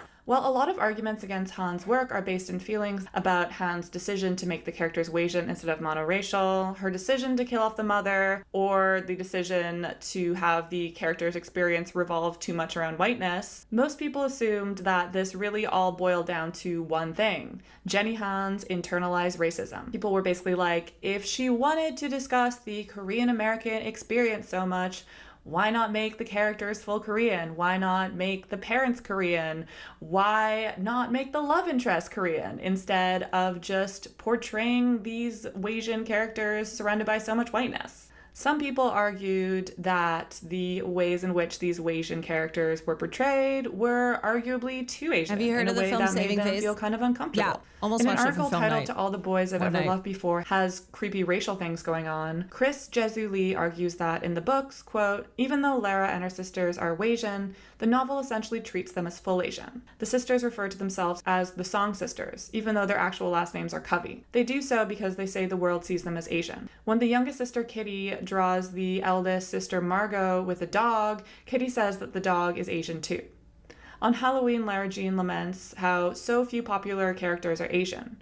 Naturally, she goes as Cho Chang, unquote. He goes on to question why Han chose to make the characters Wasian if they were going to be so represented as full Asian in the books. And now, while I do 100% completely agree that To All the Boys centers far too much around whiteness and really perpetuates this trope of Asian women only being interested in white men, I think some of the conversations surrounding Wasianness in these films require a little bit more nuance. So right now, let's try to inject some nuance into this conversation ourselves.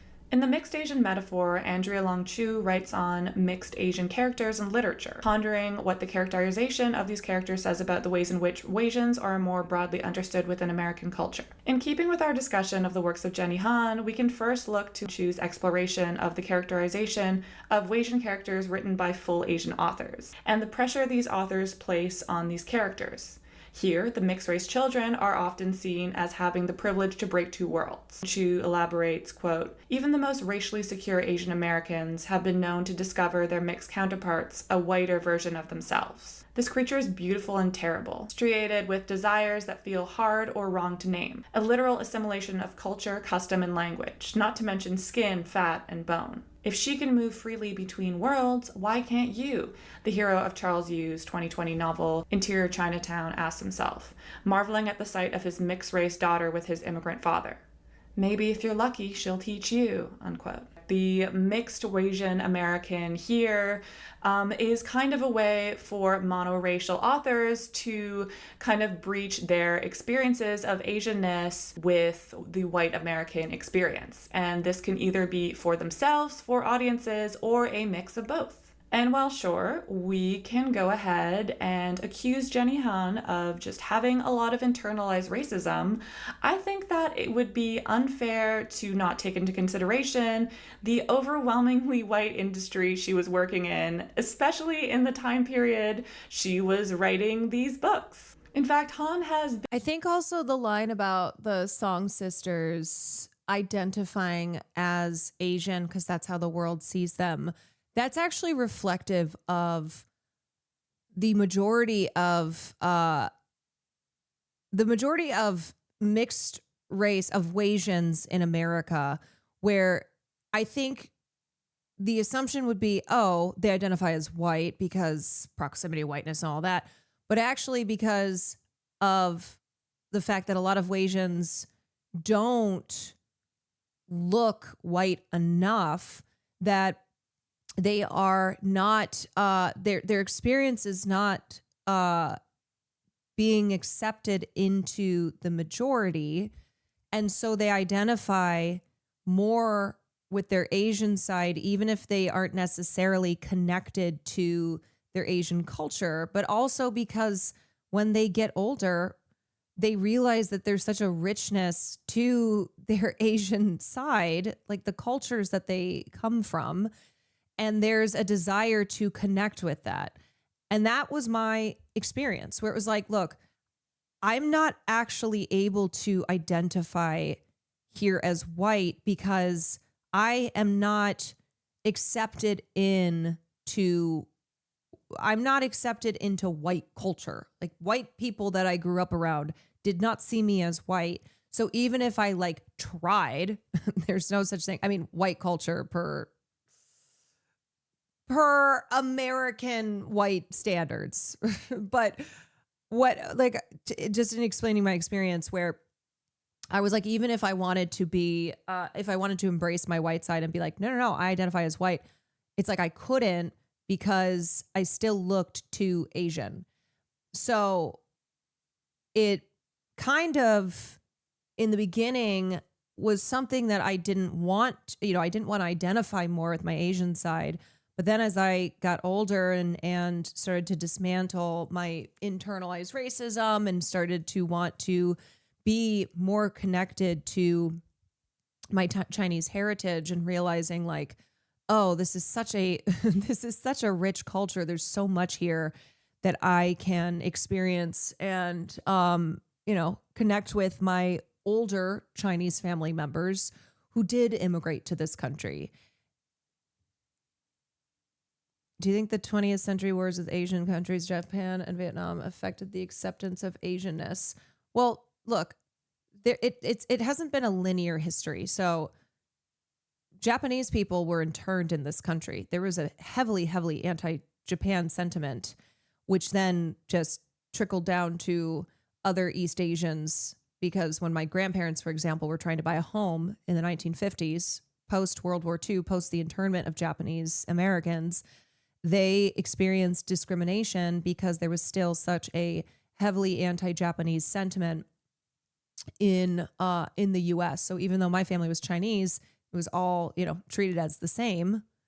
And then, the Chinese Exclusion Act, which was one of the first anti-immigration bills, laws, and it was aimed at preventing Chinese laborers from coming to the United States. So the 20th century wars, the Vietnam War. So this is what I mean by if you are an Asian, if you're an East Asian or East Asian mixed with white in this country, you benefit from that. You benefit from your sociological. Let me start all over. Okay. Being a victim of discrimination does not mean that you also do not have privileges over other marginalized communities. So Japanese Americans who were interned at one point in this country, who experienced such vile discrimination, and not only were imprisoned, many who died in these concentration camps, but then lost their homes. They lost everything. It was taken from them. That is a real thing that happened, but also Japanese Americans today in this country have a higher socioeconomic status than, say, Burmese Americans, than Southeast Asians who experience much higher rates of poverty, who are less likely to have a bachelor's degree than East Asians. So there is the disparity within Asian cultures, which does not erase or does not mean that East Asians have not experienced discrimination from white America.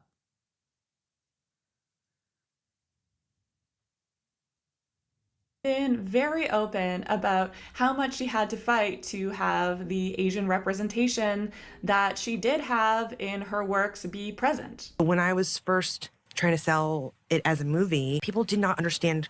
It didn't even occur to them that she should be Asian. Literally did not occur to them. Even though I'm Asian, the character's Asian, the book cover is an Asian girl. I would talk about casting and then they would be naming like white actresses. I was like, oh, but she's Asian. And then one producer said to me, like, I feel like as long as she gets the spirit of the character, and then yeah, it also has to do with the history of like who was colonized and who wasn't.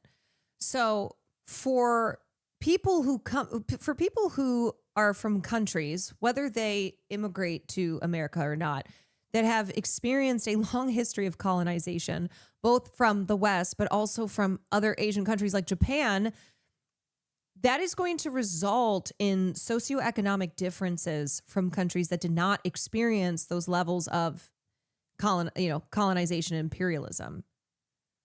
The age and like ethnicity and race, that doesn't matter as long as the spirit is there. I'm like, the spirit is Asian American. Asian American. Yeah.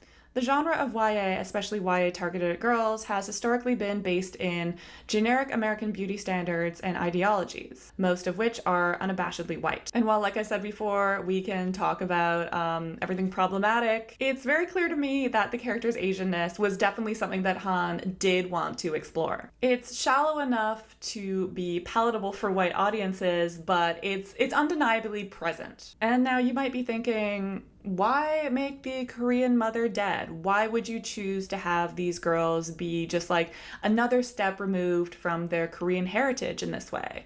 And you wouldn't be the only one thinking that. In explaining his distaste for Jenny Han's writing, Chris Jesu Lee writes, quote, "One could argue that the book is not meant to be serious and is just escapist fantasy. But what kind of twisted fantasy is that, where an Asian American writer who wants to write an aspirational, semi-autobiographical story feels compelled to make her father white, kill off her Korean mother, and chase after white boys," unquote. And the answer to this person's question would be a fantasy that is extremely prevalent in Wasian literature, a trope that Jenny Han used, but certainly did not create. In the mixed Asian metaphor, Chu explains that in Wasian literature, the Wasian character is often missing an Asian parent. Well, I think there's also the dead wife and dead mother trope that is a separate thing here. But yeah, there's a lot of examples in media where a launching point for a film or a show is that there's a dead parent or a dead spouse, and that dead parent or spouse is the mother or wife. Death, absence, or abandonment, leaving them with a hole to fill, both as a parental figure and as a metaphor for a lost sense of culture. A hole that they tried to fill with culture and food and a general sense of belonging. In keeping with what is the dead wife, dead mother trope? So the dead wife trope, also the refrigerated woman trope, is in a storytelling device. It's a trope in storytelling where a female character before the start of the story is killed off. Okay, so maybe she dies from cancer, or she dies because I don't know, a Russian mobster kills her in revenge for what her husband had done. Whatever the reason is, the purpose being that it serves as the emotional core, the motivation for a male protagonist. And so his character arc and the motivations behind his actions are because of his dead wife. It's like the woman rolling around in the white sheets in a flashback where she's depicted very angelically, where it's just, these loving, beautiful times. And you see her often depicted in soft light. Not me just realizing that shrinking does this. Well, the reason it's a trope is because of how frequently it's used. Yeah. So it's usually like the flashbacks are very sentimental, and the dead wife doesn't exist beyond serving as a motivator for the male protagonist. She doesn't have to be a whole person, just this perfect idea that can't be ruined by reality. Yes, and is a motivating factor for the arc then that the male protagonist goes on. This tradition, the Song Covey sisters, live with their white father, who attempts to keep the Korean culture alive through his allegedly mediocre Korean cooking. I hate when Dad makes Korean food. It always tastes like butt. I want you to take a bite and say, just like Mom's. I was still eating smashed peas when Mom died. And through going on a trip to Korea. Everything my mom told me is true. Korea is beyond anything I could have imagined. There's definitely a sense of distance between these characters and their Asianness, although they are very proud of their heritage. When the sisters and their father, Aiden from Sex and the City, travel to Korea, they're tourists who do touristy things and don't speak the language. Thank you. Thanks. Samida. You're welcome. Oh, you speak English. So do you. Yet they're so excited to engage with their culture. And here, if we were to use Wasianness as a metaphor, one could argue that this mourning, this desire to be closer to one's own culture, is a trademark of the Asian American experience. And while I don't want to fully defend To All the Boys, I do just have to point out that Asian American and Asian culture are not the same thing at all. They have very different value systems, very different traditions, just very generally different ways of going about the world. Even if these characters were portrayed as full Asian, but third generation, I feel as though this idea of disconnect would still be present. Mm-hmm. This is such a big part of defining the Asian American experience as being so different from the Asian experience itself. Just because you share the same ethnicity with a certain group of people doesn't mean that when you go there, you're just automatically going to fit in and feel this magical connection. We are not That's a something monolith. that I was really looking for example, when I went to China with my mom in 2016. I was like, this is it. This is going to be the trip where I fully understand myself. I'm going to better understand my culture. It's going to be beautiful. And to an extent, it was really beautiful. It was a really nice moment for me and my mother to just get to explore this place that our family is from. But at the same time, this trip was pretty difficult. I don't speak Cantonese. I have never lived in that culture, and it was, to an extent, a bit isolating. It was definitely a bittersweet feeling of feeling so close and yet so separated from a major part of yourself. It's definitely a and culture yes, shock. Maybe this could have been explored a bit more in To All the Boys. But overall, I found this angle that Han took to be quite thought-provoking, and not in a particularly bad or good way, just neutrally thought-provoking, I guess. Just thinking about what it means to be Wasian and feel so simultaneously connected and disconnected from that part of yourself. Jenny Han is Asian American, and it does kind of make sense in this lineage of Wasian literature that she would apply this dead Asian parent leaving a metaphorical cultural hole in their Wasian's children narrative. And even though I do understand the process behind this thinking, I think it does a disservice to Okay, I know I talk about China Doll all the time. Wait, let me... both full Asian people and Wasians, because it understands Wasians less like actual people and more of a metaphor, as we've talked about before. Okay, I know I talk about China Doll all the time, but prime example of how Hollywood works. I am half Asian. I wrote a script with a full Asian protagonist. Her parents are both Asian. She works in tech in San Francisco, and she deals with pressure from her parents, deals with things like fetishization, deals with feeling that deals with the experience of the Asian American, deals with the Asian American experience that is unique and is not something that you can just put into any one box. And notes that I got from executives, well, they wanted to make her boyfriend white. Her boyfriend in the script was not white. And there was a reason, there's good reason for that. Wanted to make her not full Asian, wanted to make her not Asian at all.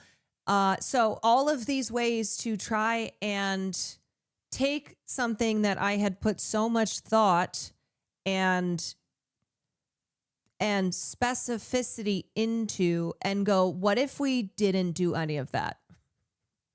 And what if we had a sex scene with her and the villain, who's like this white tech billionaire? What if we had a sex scene between them? Me. Why? Because. Okay.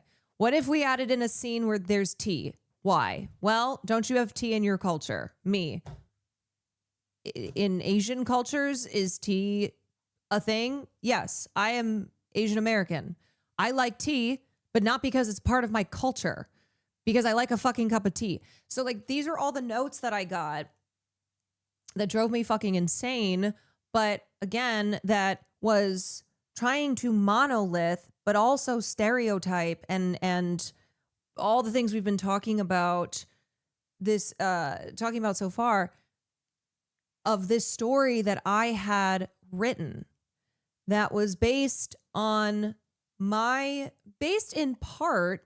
large part on my personal experiences, but also experiences that I have not personally had. I am not full Asian. I have not dealt with the experience of having immigrant parents. Like, I do not feel culturally Chinese because I did not grow up in Chinese culture. This idea, Westerners, when they learned the South Asian tea slavery was just as large as any other instance of it anywhere else on the planet. Of a person being a bridge between cultures, which is just factually not the experience. They erase your experiences and create a caricature of what they perceived as broadly Asian people that I know.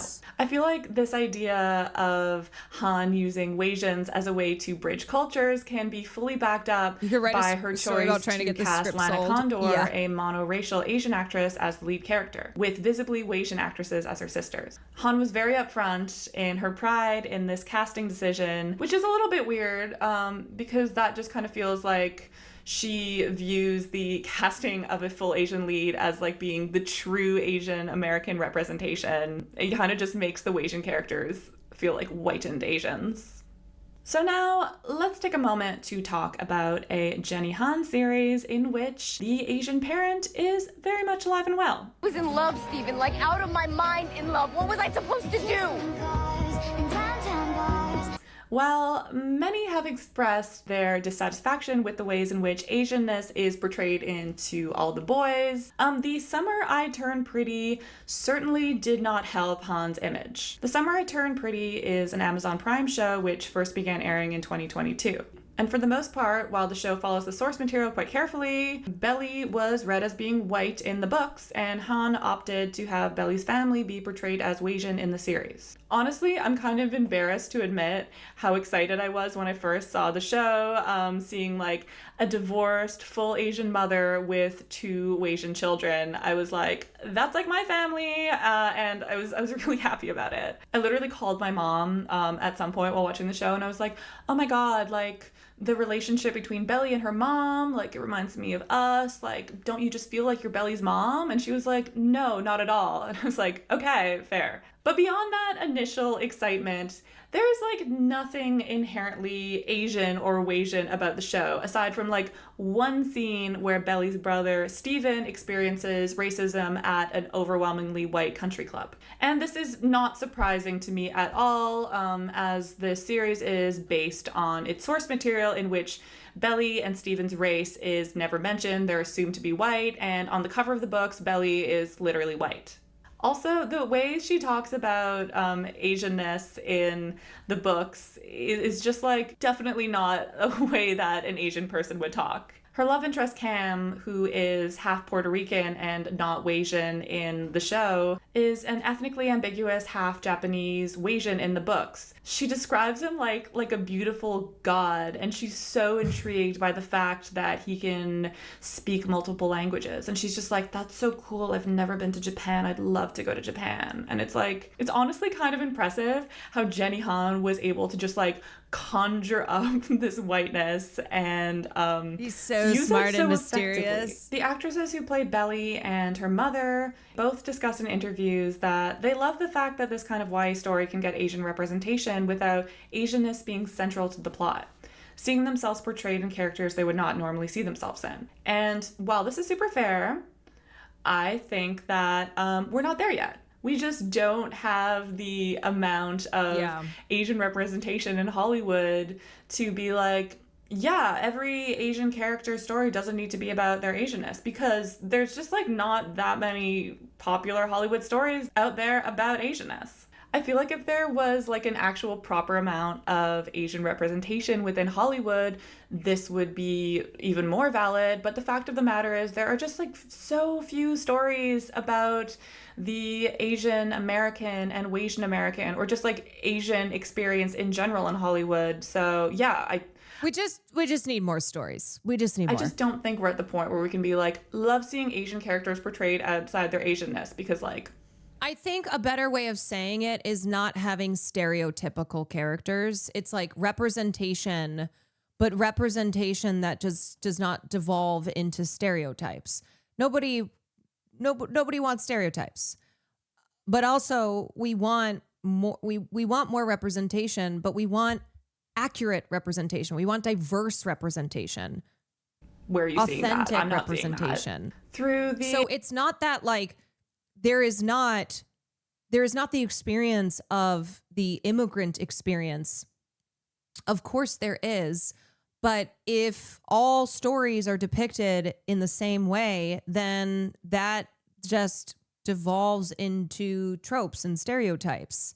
So representation needs to be diverse in its representation. Decision to have Wasian actors without a discussion at all about race, Wasianness becomes less of a metaphor like Into All the Boys and just becomes kind of erased. Like if Belly wasn't Wasian, if they cast literally any other actress, it really wouldn't have made a huge difference. And I think that just at this point in time, thinking about Asian Wasian roles in this kind of just like post-racial way kind of just ends up assimilating these characters a lot to white culture. I feel like everything's so fucked up. As a Wasian, do you feel seen in strictly Asian stories? I mean, look, when you grow up in a white world and you are not a white person, you learn to see yourself on screen in characters who don't look like you. And that's why it's so fucking absurd when these racists are like, oh, I can't have a black person on screen because I don't relate to that. I only can have white people. It's like, okay, well, you've always had white people. And also the rest of us have found ways to connect with characters who don't look like us because there are shared universal experiences that we can connect to. Even if somebody doesn't look like us, come from the same background, have the same, experiences in totality that we have had. So those of us who have had to see ourselves in stories and in characters that don't reflect how we look or reflect our backgrounds have always found a way. Event. That's why it started to get into weird territory when people were like, yes, Wasians connecting over the fact that we're both half white, that like so much emphasis being placed on them being white, which gets weird. The Wasian person just being like a stand-in for a bridge between culture. And I mean that by like pretending as if that's an experience that's unique to Wasians, but also that then kind of opening the door to go down this problematic path of, oh, being white is good.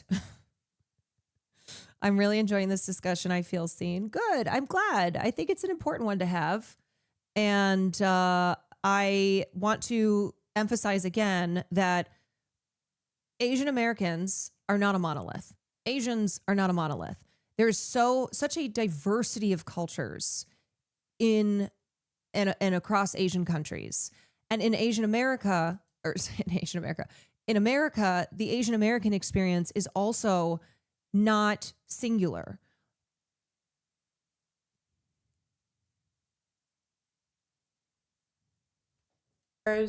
We can feel a palpable sense of loss coming from these works. In the mixed Asian metaphor, Chu finds that, quote, these novels are largely about unremarkable middle-class people without political or intellectual ambitions. What links mixed Asian characters is not only a vague experience of racial non-belonging, but also a gnawing uncertainty about how much this experience actually matters even to themselves.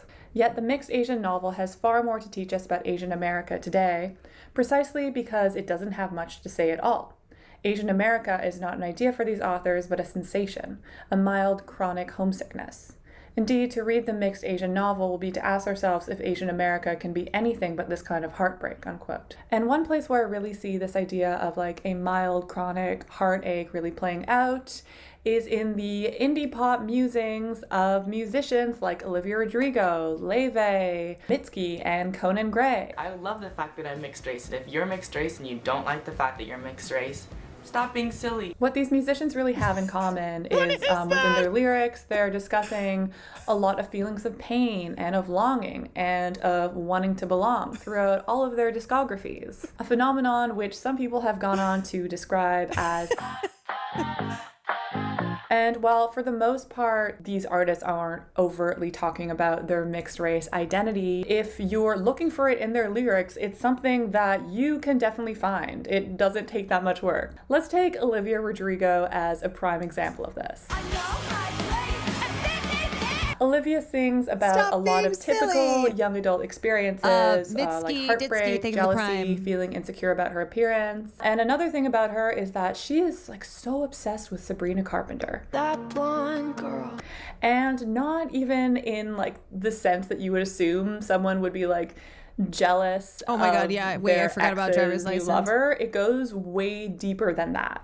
With her references to Sabrina Carpenter's song, just though. like crazy beauty, Good night, her champagne cyclist. Bridget Bardot essence, her long blonde hair, her puff pastry skin. There's just so much being said in what isn't being said here because, let's be honest, Sabrina Carpenter is kind of like the Hollywood beauty standard in all its white glory. In the song Lacey off of her 2023 sophomore album Guts, Rodrigo sings about a bombshell blonde Bridget Bardot reincarnate with like perfect skin, and she's just like so gorgeous. And she ends the song off by singing, Lacey, oh Lacey, I just loathe you lately, and I despise my jealous eyes and how hard they fell for you. Yet I despise my rotten mind and how much it worships you. And when we think about these lyrics in relation to Olivia's Wasianness, we can understand them as an extension of discussions we've had previously in this video about Wasian people being in this weird in-between spot of being half white and being perceived by a lot of people as being basically white, but also being othered enough to never be really considered truly white. It's a confusing space to be in. And it's really clear to me that this is something that Olivia does understand about herself, especially with the lyric talking about how she despises her rotten mind for thinking this way. But yet it seems to be an idea that's just like ingrained in her mind, working in this predominantly white industry that is so focused on appearances. This song also reminds me of a lyric from Letter to My 13-Year-Old Self by half Icelandic, half Japanese singer-songwriter Leve. In the song, as the name suggests, Leve is speaking to her 13-year-old self who is constantly insecure. Again, a topic that can be applied to most 13-year-olds. But here, she specifically sings, I'm sorry. Have you seen the baby doll dress contest? I don't even think I'm getting into that. I just tell people to look up baby doll fashion from like the 1950s and 60s. That they picked you last, tried to say your foreign name and laugh. I know that you feel loud, so different from the crowd of big blue eyes and long blonde hair and boys that stare. And these lyrics can undoubtedly be linked to the Wasian experience, this mournful feeling of in-betweenness, of not being able to really fit in on either side. But this also, to me, points out a huge issue in, I guess, trying to define what it means to be Wasian. Wasian people are obviously whole people who exist way more than this feeling of loss. But what we can understand from the mixed Asian metaphor and from a lot of the lyrics in the sad Wasian trope is that this feeling of heartache, this feeling like you don't belong, is always so central to discussions of Wasianness. And there seems to be this inherent lack of discussions of experiences of joy. And this is by no means like a problem with these musicians. This is like a super valid way of feeling. I feel that way, but I just think it's interesting how that aspect of Wasianness is often forefronted in discussions of identity. Another trope I found interesting in discussing sad Wasian music was this emphasis on wanting to be a perfect American. Both Olivia Rodrigo and Mitski have emphasized this need in their music to be seen as the perfect all-American. In their respective tracks, All-American Bitch and All-American Girl. Did not know that was a genre, but also, yeah, that is a genre. Two songs that deal with the pressure of fitting into American ideals of girlhood and womanhood, and really bring us back to our previous discussion about the idea of the American cultural melting pot. This idea that, you know, we can like all come together to create this one unified American identity, which is really just like false, because this American identity is really based around whiteness. The thing is that this is like literally what people want from Olivia Rodrigo. People want Olivia Rodrigo to just be like the perfect Wasian American, in the sense that, yes, people admit that she is undoubtedly a person of color, but at the same time, people really do not seem to want to claim her as Filipina. They don't want her to be the Filipina icon. Since her early days of stardom, Olivia has always been very open about her pride and her Filipina heritage, talking about how excited she is to get to be like this Filipina role model for children, because she didn't get to really see this representation growing up. I'm Olivia Rodrigo. I'm a Filipina. I'm a Lumpia fan. I'm a daughter and a granddaughter and a great-granddaughter. I'm an American. And people have been very critical of this take. Firstly, people are critical of her talking about herself kind of like as like a Filipina She did sound like Frogan. Icon, seeing that as, in a way, her tokenizing herself and putting herself... Yeah, I will say people are weird about Olivia Rodrigo. Just kind of all around weird. And I've definitely seen a lot of like, you're not Filipina, you're white. You're a pretty white girl. And it's like, okay, hold on a sec. So she's half Filipina and she is claiming her Filipina heritage. It's not like she's standing out there going, I'm a white woman and I'm proud of it. Yeah, I mean, it's the fucking internet and everybody's weird about everything and everyone. Like, who the fuck are you to say that? Yeah, it's like when people say I'm a white woman and I'm like, don't say that. Don't say that I'm a white woman.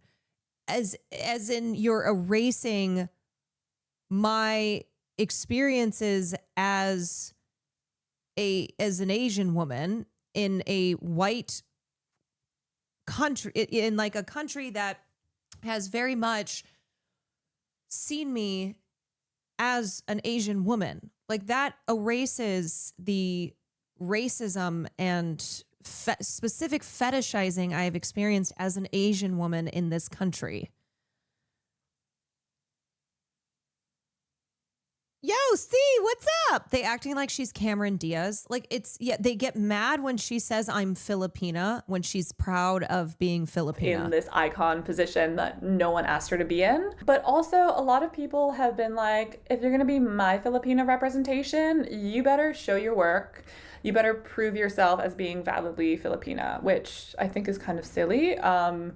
I don't know how more she could prove it. She's literally Filipina, but anybody can claim being Asian, but it's kind of like math. You got to show your work. I do understand that Filipino representation in popular media has pretty much always been represented by Wasians, and that half Asians who are half white obviously do benefit from some of their white features. And that's something that we should definitely be talking about. But the discussions we should be having shouldn't be this cooked. Like, if you're the kind of person who is out there saying, if you're really Asian and proud of it, then why aren't you collabing with BTS? Like, you're not my friend. As far as the larger Asian group claiming her and putting her up as the Asian artist that we have, the Asian queen, I think we got to see. Hate is hate negates what racialized people are saying when they're discussing their experiences. I saw the white on white racism debate come up. I think that's mislabeled. Hate def is not colorblind and saying so in a discussion of racism. Colorism does in fact negate from the discussion argument. Yeah, I think it's really important to understand the differences and say racism that I experience as a perceptively Chinese person. I mean, maybe not specifically Chinese, but East Asian, okay, versus racism that somebody who's Pakistani or somebody who is Southeast or South Asian experiences. Like, yeah, no, it's not, it's not hate is hate because it is important to understand and address the specific type of racisms that affect different people in the same way that anti-blackness is a specific form of racism. It's not to be included generically with all racism. More work. You're going to have to show up and do something with Paradise Rising, which is the Filipino arm of 88 Rising, or work with 88 Rising, or work with BTS. While there should be more representation of monoracial Asian musicians, specifically here Filipino musicians, it doesn't make any sense for me for people to just try to gatekeep people who are just talking about being proud of their heritage. Like, I really don't see what that does for anyone. Like, the only reason that Olivia is getting this hate is because she's so open about her heritage. She could also just not do that and just identify as being American, but that would be at the risk of having all of her identity wiped away. And is that fair? No. Like, to me, it's just kind of funny that the sad Wasian genre is marked by this sense of heartache. And then the response that Olivia is getting just makes this whole issue like way more of a problem. It just perpetuates this issue because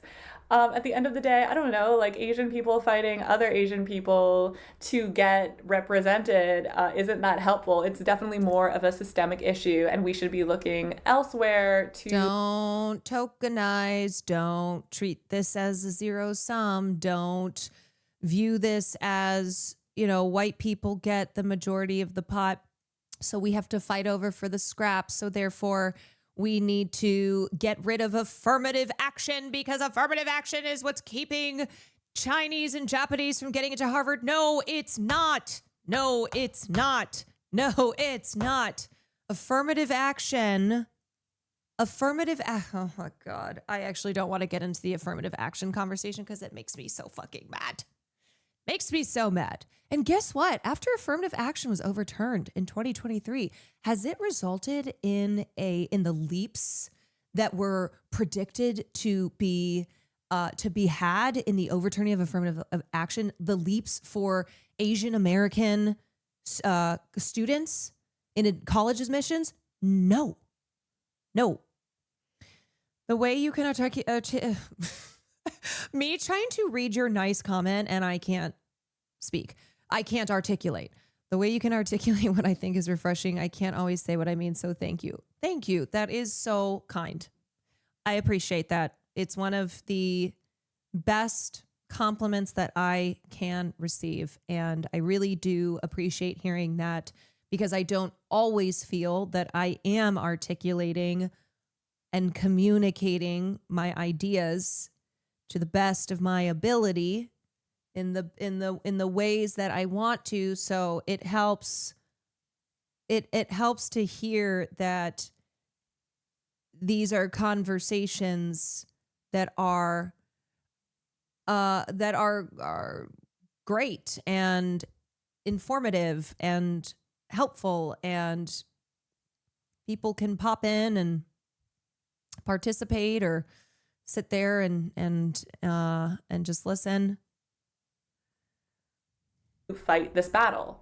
Through this discussion of the sad Wasian trope, alongside the reactions people have had to Olivia Rodrigo's heritage, there seems to be this sense of hopelessness, this feeling that you'll never be able to fully feel comfortable in your racial identity. And the thing about this is it's not true, and it's something that is a common feeling that I've certainly felt and a lot of other people I know have felt. We're gonna table this conversation and come back to it in a second. Yes, we are all aware that Hollywood has a problem with casting Asian men. Asian men are rarely, if ever, cast as romantic leads. Oftentimes, they're just not viewed in pop culture and in American society. It's because the differences in how Asian women are stereotyped versus Asian men often has to do with sexualization, but it's the opposite. So Asian women being hypersexualized, Asian men being desexualized, being treated as non-sexual. Therefore, say in the area of romance, traditionally, historically, Asian men have not been allowed to play these roles because they have not been seen as romantic leads. As large as being particularly masculine. They're not seen as being very sexually desirable, which is obviously a problem. Asian men aren't very well represented in American cinema, especially when it comes to romantic roles, and especially when it comes to leading romantic roles. Tier 1. That being said, we're kind of seeing a turning of the tides here with a boom in popularity of the leading Wasian man. Think Will Sharp in White Lotus, Henry Golding from Crazy Rich Asians, Charles Melton in May December, and you know what? I'm just going to throw him in the mix. Markiplier. Markiplier is a leading Wasian man to me. And it's kind of hard to deny the fact that all of these men do conform to certain beauty standards. They're fairly built, they have their handsome Squidward-ass jawlines, they're undeniably masculine in their appearance. And the decision to cast these men in leading Asian roles has been controversial, to say the least. And honestly, it's understandable to me.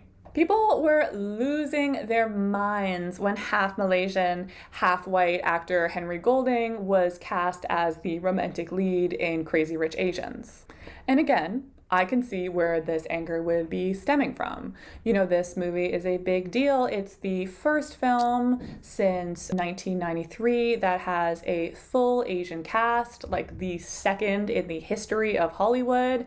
And producers are choosing to cast a half-white man when Hollywood has this history of not seeing Asian men as leading romantic men. I can understand where that frustration would come from. And honestly, the whole casting process of Crazy Rich Asians just seemed like a nightmare to me. Apparently they wanted to have Constance Yu be a white woman, which doesn't make any sense, but go off. But based on this fear God, they that, love to do that. White American audiences wouldn't be Look, I have a lot of love for Crazy Rich Asians, not because another Kwan. We've mentioned Nancy Kwan, and now we're mentioning Kevin Kwan. Another Kwan family member wrote Crazy Rich Asians. I have a lot of love for Crazy Rich Asians because it was a historic moment. It was the first time that an all-Asian cast was in a major motion picture since 1993, the year after I was born. It took almost 20 years. No, 2003, 2003, 20. It was 25 years in between Joy Luck Club and Crazy Rich Asians. And when Crazy Rich Asians came out, it was it was a wonderful experience to watch it. But also, I recognize that Crazy Rich Asians is not a catch-all in representation, nor should it be. Now, I think it's fair to point out things like, okay, Henry Golding getting cast to play Nick, who is a Singaporean man and he is biracial. Sure, right. Pointing out how, once again, Hollywood loves to use the illusion of multiracial representation and use, it's like palatable diversity because they still are catering to a white audience. But I also want to kind of caution from expecting films that are films that are primarily diverse casts and diverse stories from having to be everything. In the same way that it's like these films shouldn't have to make hundreds of millions of dollars in order to be seen, in order for these stories and diverse characters to be seen as viable, as like acceptable for white people.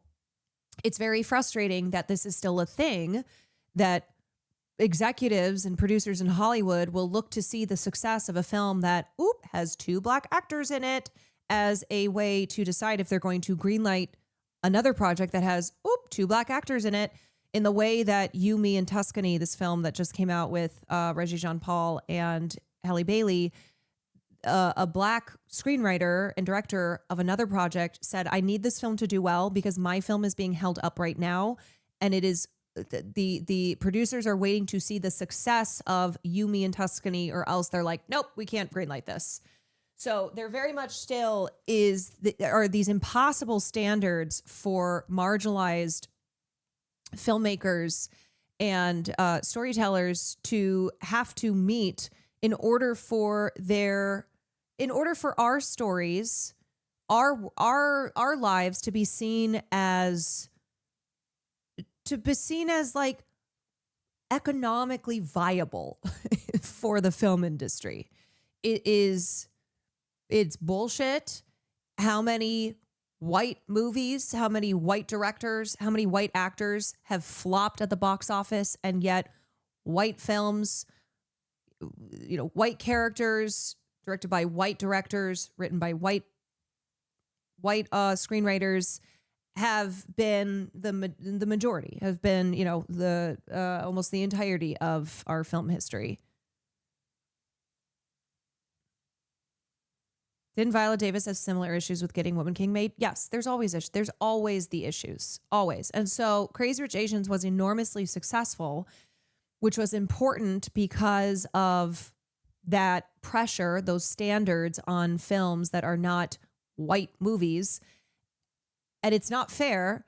And also, Crazy Rich Asians, the first major motion picture to have an all-Asian cast since 1993, shouldn't have to check every box when it comes to representation and presenting the Asian American experience, because that is not a monolith. That is not presented in like one story.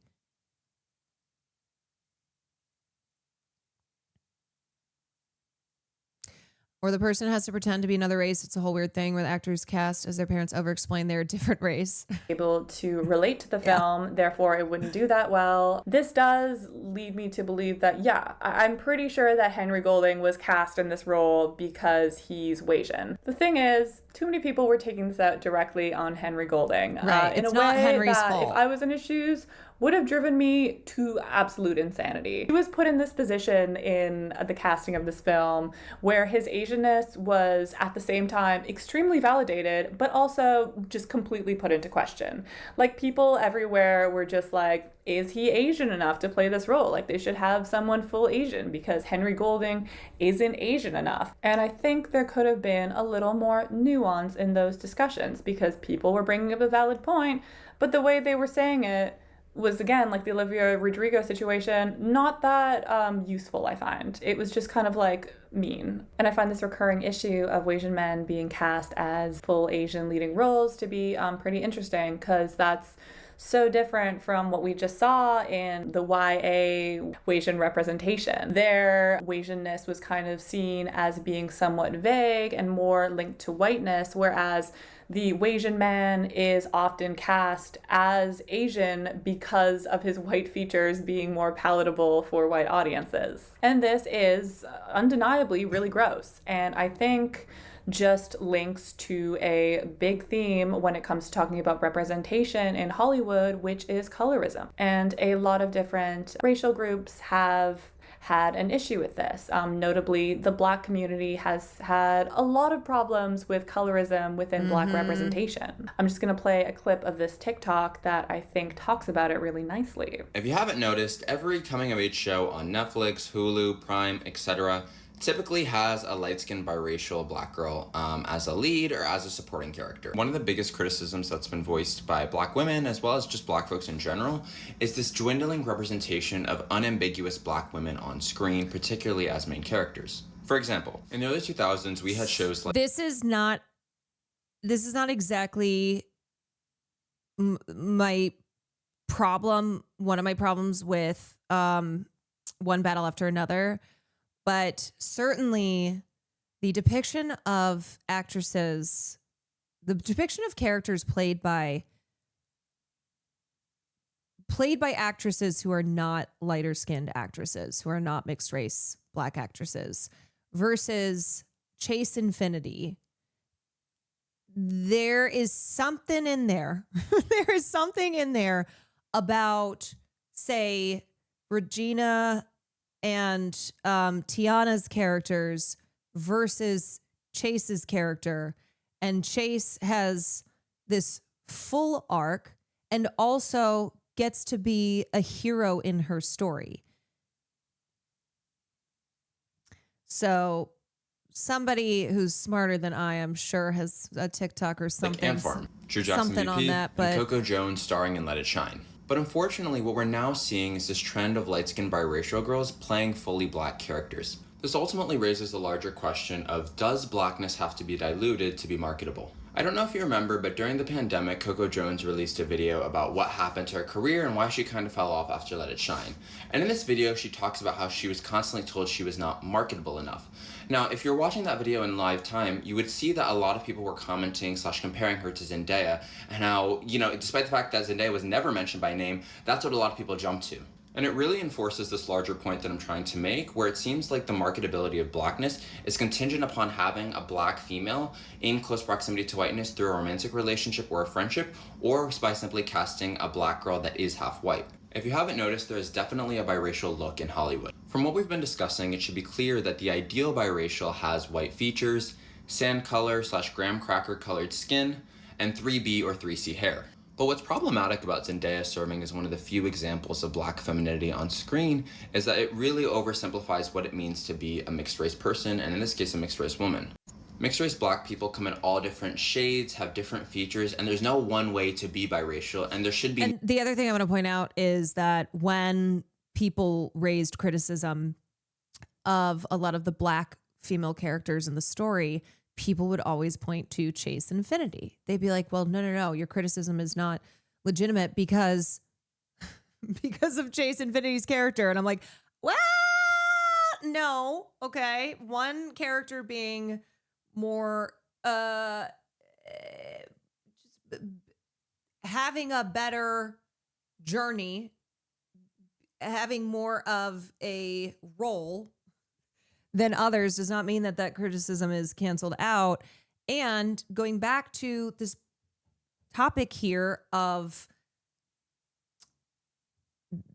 colorism in Hollywood, of lighter skinned actresses getting to play the lead roles, getting to play the fully dimensional characters and have their stories, we're with them from start to finish. No ideal biracial look. So when you constantly put out biracial girls that all look the same and have similar features, it upholds this idea that there's only one way to be biracial. And it's also harmful to fully Black girls because they're really not seeing themselves in actresses like Zendaya. And while you could argue that Zendaya does look like some fully Black girls who just came out light-skinned but have 2 Black parents, at the end of the day, the majority of Black girls with 2 Black parents do tend to look darker than Zendaya. And so to have her be, their representation is very much misleading and ultimately harmful. And this is pretty much the way that people felt about the casting of Golding in Crazy Rich Asians, fearing that his portrayal of an Asian man with Asian features would perpetuate unrealistic ideas of what an Asian man is supposed to look like, reinforcing this idea that Asian men aren't desirable. I don't have that much time to go into it, but I'm gonna post an article in the description that talks about some of the other issues of colorism that were present in the casting of the film, specifically talking about the ways that darker skinned Asian people were represented poorly within the film. But back to the topic at hand, Yeah, I mean, they did this with The Hate U Give, where the character that Amandla Stenberg was cast to play is canonically dark-skinned. She's a dark-skinned Black character. Amandla Stenberg is half white. Now, it's not Amandla Stenberg's fault, right? This is not to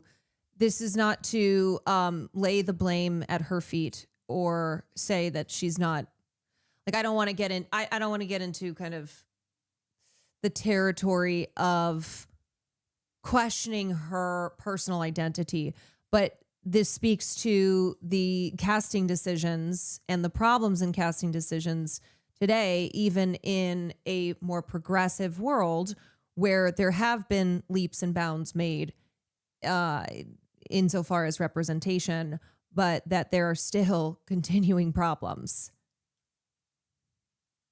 I do think that Henry Golding is a valid Asian. I don't think he needs me to say that. I think, it's obvious. But I think that if there was better representation of full Asian men in Hollywood, this casting wouldn't be a huge issue. I think that Golding has like the right to portray a full Asian character. I don't think that's like crazy. But in the place we're at today with the representation of Asian men, I do understand why people would be upset about that. I think Singapore is an incredibly diverse place. There are many, many different cultures. Crazy Rich Asians does not show Tamil Singaporeans or South Asian Singaporeans. Yes, but there is a specific type of Singaporean who's depicted in that film. So as I said, I don't deny that within Crazy Rich Asians, there are issues to be found, but also I was still defensive of that film because of how fucking bad it was. It is. It continues to be out here. Where it's like, yeah, I mean, the fact that this is the first all Asian cast film since Joy Luck Club in 1993, that's bad. That is not good. Remember Emma Stone getting cast as an Asian woman? Always just comes back to this idea that we just need generally better representation. We just need more Asian actors in general of all ethnic groups. More Asians in film, please. And Asians May in a December rom-com. tells the story of actress Elizabeth Berry, who travels to an affluent suburban neighborhood in Savannah, Georgia, to research her role in a film based on the story of 59-year-old Gracie and her 36-year-old husband Joe, who faced controversy 23 years prior when Gracie became pregnant with then 13-year-old Joe's baby. May December is based very, very loosely on the similar story of Mary Kay Letourneau and 12-year-old Billy Falau. The keyword here is loosely. The story is not a direct adaptation, but it certainly was influenced by this story. So the film was criticized for the decision to cast Charles Melton as Joe, as Billy Falau is a Pacific Islander. On one hand, of course, yes, I do understand the criticism, and they could have done a better job of speaking with him. At the end of the day, this was a very loose adaptation, and it's not like they were casting Charles Melton as Falau himself. They did completely rework this character to be very clearly stated as half Korean, half white. So I think it's kind of like a muddy gray area there when it comes to adaptations and how loose is too loose, what are the ethics behind that. But regardless, we're just going to talk about the film for a bit. While most people have focused on the film's discussion of gender roles and the obviously messed up manipulative relationship the film portrays, May December is a film about a half Korean, half white man portrayed just so beautifully by Charles Melton. The film was praised for the ways in which Melton was able to capture a 36-year-old father of three who had never fully grown up himself. being manipulated into living a life of seclusion in an overwhelmingly white neighborhood. And while not the main focus of the story, the film certainly questions the ways in which we understand Asian men as being submissive, with Joe being stripped of his culture at the hands of a white woman. And while the hot for teacher trope is nothing new in pop culture, this racial aspect of Joe's character certainly kind of changes the way we see this narrative. As he assimilates into this white neighborhood, Joe's half Korean, half white identity is still of note, and the ways in which he discusses it is quite interesting. In a group conversation for the Represent Asian project, Rebecca Gao writes, "There's a scene where he says, 'We're the only Korean family, half Korean family.' And they really push that theme, as well as that he's half Korean, which is really interesting. I don't know what to make of that. Like, if that character is also trying to grasp on to, like, a certain type of whiteness. Like, he's trying to claim to be more a part of this family. And while Joe's relationship to whiteness is certainly an interesting discussion. You know, I think I took that line to mean... I'm sure there's many meanings you can derive from it, but one meaning that I found was that he was making the point that there's no diversity in the environment he grew up in. The fact that their family is half Korean, but they are still like the diversity representation in their community because of how predominantly white it is. Because that was something that I felt as well, where it was like, man, the fact that there are so few people of color, Black and other people of color that I'm growing up around, and my family is half Asian, and yet we are like the diverse representation. And also that the way my experience was I was so otherized, which was hard for me to understand, because it was like, okay, but we're only half Asian, which I'm not saying that that's right, but it was trying to come to terms with, well, if we were like a fully immigrant family, I would understand people not thinking that we are a part of this, that we're American. But my dad was born in California. My family's half Asian, and still this is the experience. Yeah, it's like half otherized, but it's full otherized. One thing I particularly loved about the film was Joe's relationship to his children, who are 1/4 Korean, and the complex ways in which he tries to relate to them while he is still, for the most part, in somewhat of a childlike state himself. The scene on the roof, literally had me messed up for weeks. I found it so beautiful and heartbreaking. It was so good. Charles Melton deserves so much praise for that role. It's crazy. Curiously, this relationship between Joe and his son also links back to our favorite piece of writing from this video, the mixed Asian metaphor. True writes, quote, "If mixed Asian protagonists struggle to rear children in these novels, that is because in many ways the mixed Asian still resembles a child trapped in a state of perpetual immaturity by their failure during the critical window of childhood to inherit a clear narrative about their own racial identity." Here we come back to the idea of the Asian protagonists as directionless, as they're unable to place themselves in a really clear box, leading to this feeling of longing and loneliness, of emptiness. While the film definitely doesn't stray from a lot of these feelings of isolation and emptiness, of not belonging, the relationship between the Wasian actors cast in the film was just full of meaning. In an interview with Elizabeth Yu, who plays Joe's daughter in the film, she wrote that on set, quote, "Charles Melton gifted me crying in H Mart by Emperor to white people, Chinese is Chinese. Michelle Zauner for a all rap the above. gift, and it was revolutionary. Within the first 10 words, I was crying. That idea that when your ethnic parent dies, that ethnic part of you dies with them is crazy. My grandmother passed away this past year, and that was a huge moment for me on my journey of being mixed. She's the only Asian woman I have to look up to aside from my aunt. I never got to talk to her because of the language barrier, so I would only talk to her in one-word sentences. It made me reminisce about my childhood and growing up with her. My time with her was surrounded by Korean culture.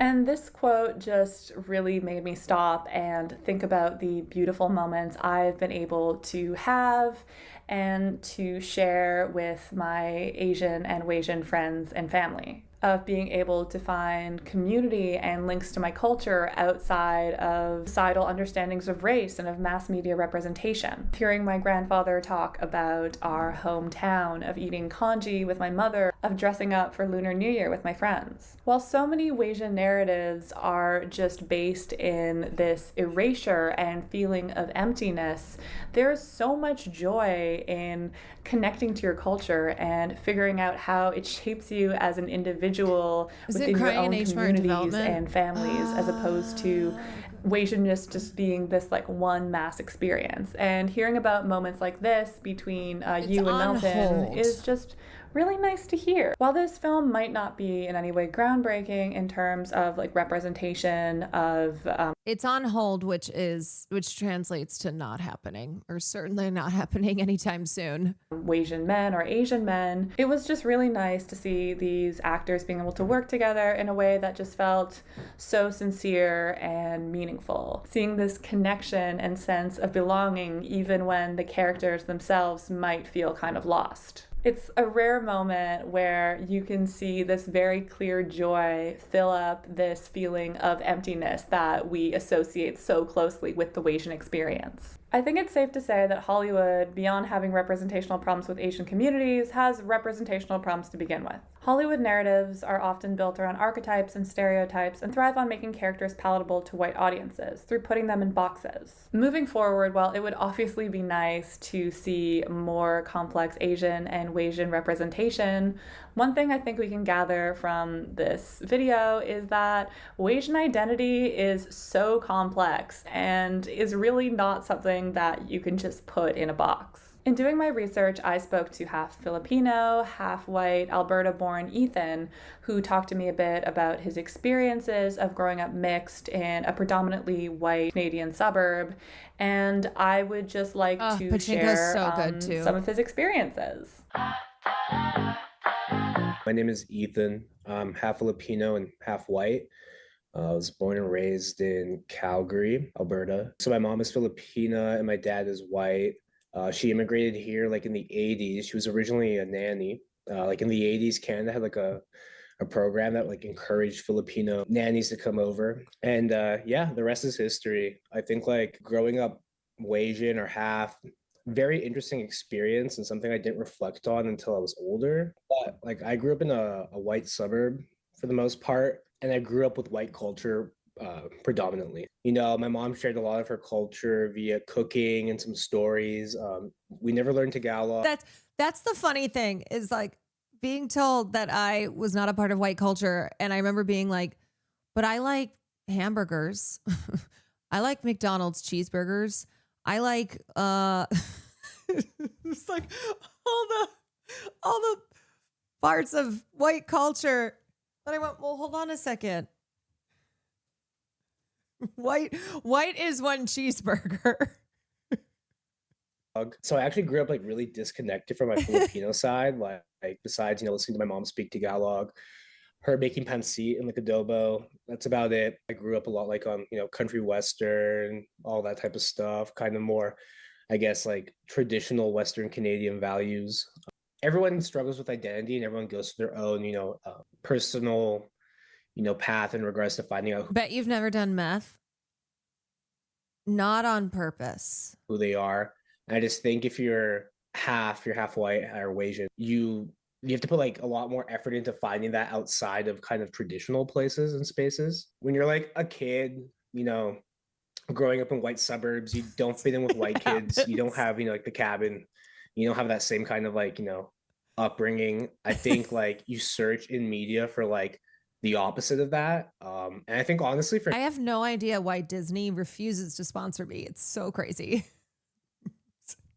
It's not like I say things like I didn't do meth on purpose. For me, it's like hip hop, I think played a huge part in raising me. You know, I always grew up, I think like the otherness aspect, it's like I was really into like punk when I was younger, hip hop, you know, I was like a goth for a bit. And I think it's like a lot of that is like trying to, when you don't have like a solid identity culturally, except for my whiteness part of myself, which I rebelled against and resented for a long time. I think like I found a lot of identity through like, you know, art, music. I think that's kind of like the big thing I grew up with, like watching like Belly, all those like gangster movies. Right, Like yes. you always like kind of side with like the anti-hero. You always kind of like the gangster because, you know, it kind of represents the antithesis to like normative culture, which is at least where I grew up, white culture. I think it's like the otherness that comes from being half is super interesting because you'll never like really fit in on either side. Golf So then you is kind of very just white. have to do your own thing, you know? You should go support Ethan. Follow him on Instagram. Follow his band, Sonica. I've put the links to both the accounts in the bio. Thank you, Ethan. But yes, I love the way that Ethan put this because it's really different from my experiences of trying to come to terms with my own racial identity. But at the same time, I feel like both our experiences really both point to the same idea. There is so much value in community, and there is so much value in coming together to resist normative white culture. Much like Ethan, while I have, to like a small extent, seen myself in Wasian media, who I am is so complex. I am an amalgamation of all the experiences that I've had that build to create a full person. Through researching this video, I've really come to terms with the fact that there's no universal Wasian experience, and there's so much joy in just figuring out how you personally relate to your Wasianness. Wasians aren't metaphors. We're not symbols of cultural grief. We're not a bridge between cultures. We're not living every moment of our lives desperately longing to fit in. Wasian people deserve to feel whole in their representation, which exists in a plethora of ways. All the Wasian artists I've discussed today, while they can and should be aware of industry colorism and mixed race privilege, are valid in their ethnicities, and their mixed race stories deserve to be shared in a multitude of ways. It's so important that we be gentle with ourselves and with others and focus instead on conclusion, fighting Wasians are systems of people power too. in Hollywood that are upholding these stereotypes because at the end of the day, like Asians fighting Asians for representation isn't super helpful. There should be lots of representation. We should all have a space to have our voices heard. We have so many wonderful stories to share and should be sharing them. But yes, to close things off, we should focus on being gentle with ourselves and being gentle with other members of the Asian community, of finding joy in places that might feel empty, and remembering that above all else, we're whole people. Thank you so much for watching this video. This one was really special to me. I put a lot of work into the research. I had a lot of joy in speaking to people and Thank you, Queen. just talking about this subject. It's not something that I get to speak on at such length so openly. So if you stuck around this long, that means a lot to me. If you want to support this channel, you can subscribe, you can like. Oops. Oh, monthly video essays about the intersection of pop culture and politics. Two essays. Sorry, kind of cut her off at the end, but like, subscribe, you know how it goes.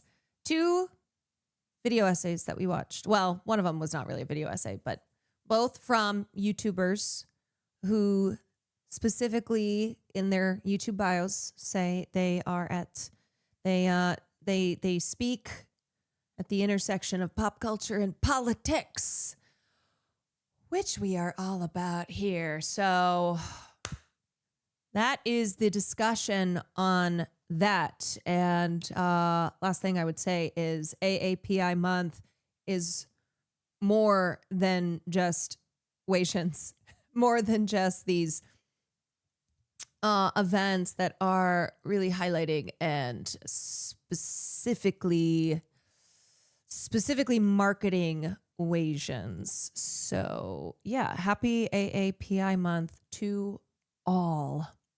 To all. You should sue. Yes, because I'm the first person who has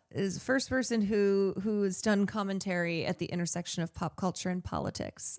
Poplitics. I am the first.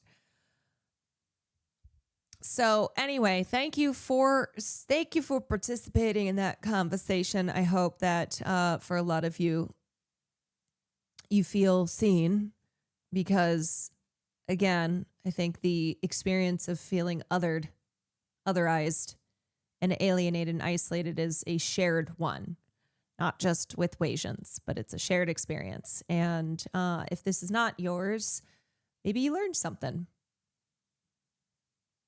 Hopefully you learned something.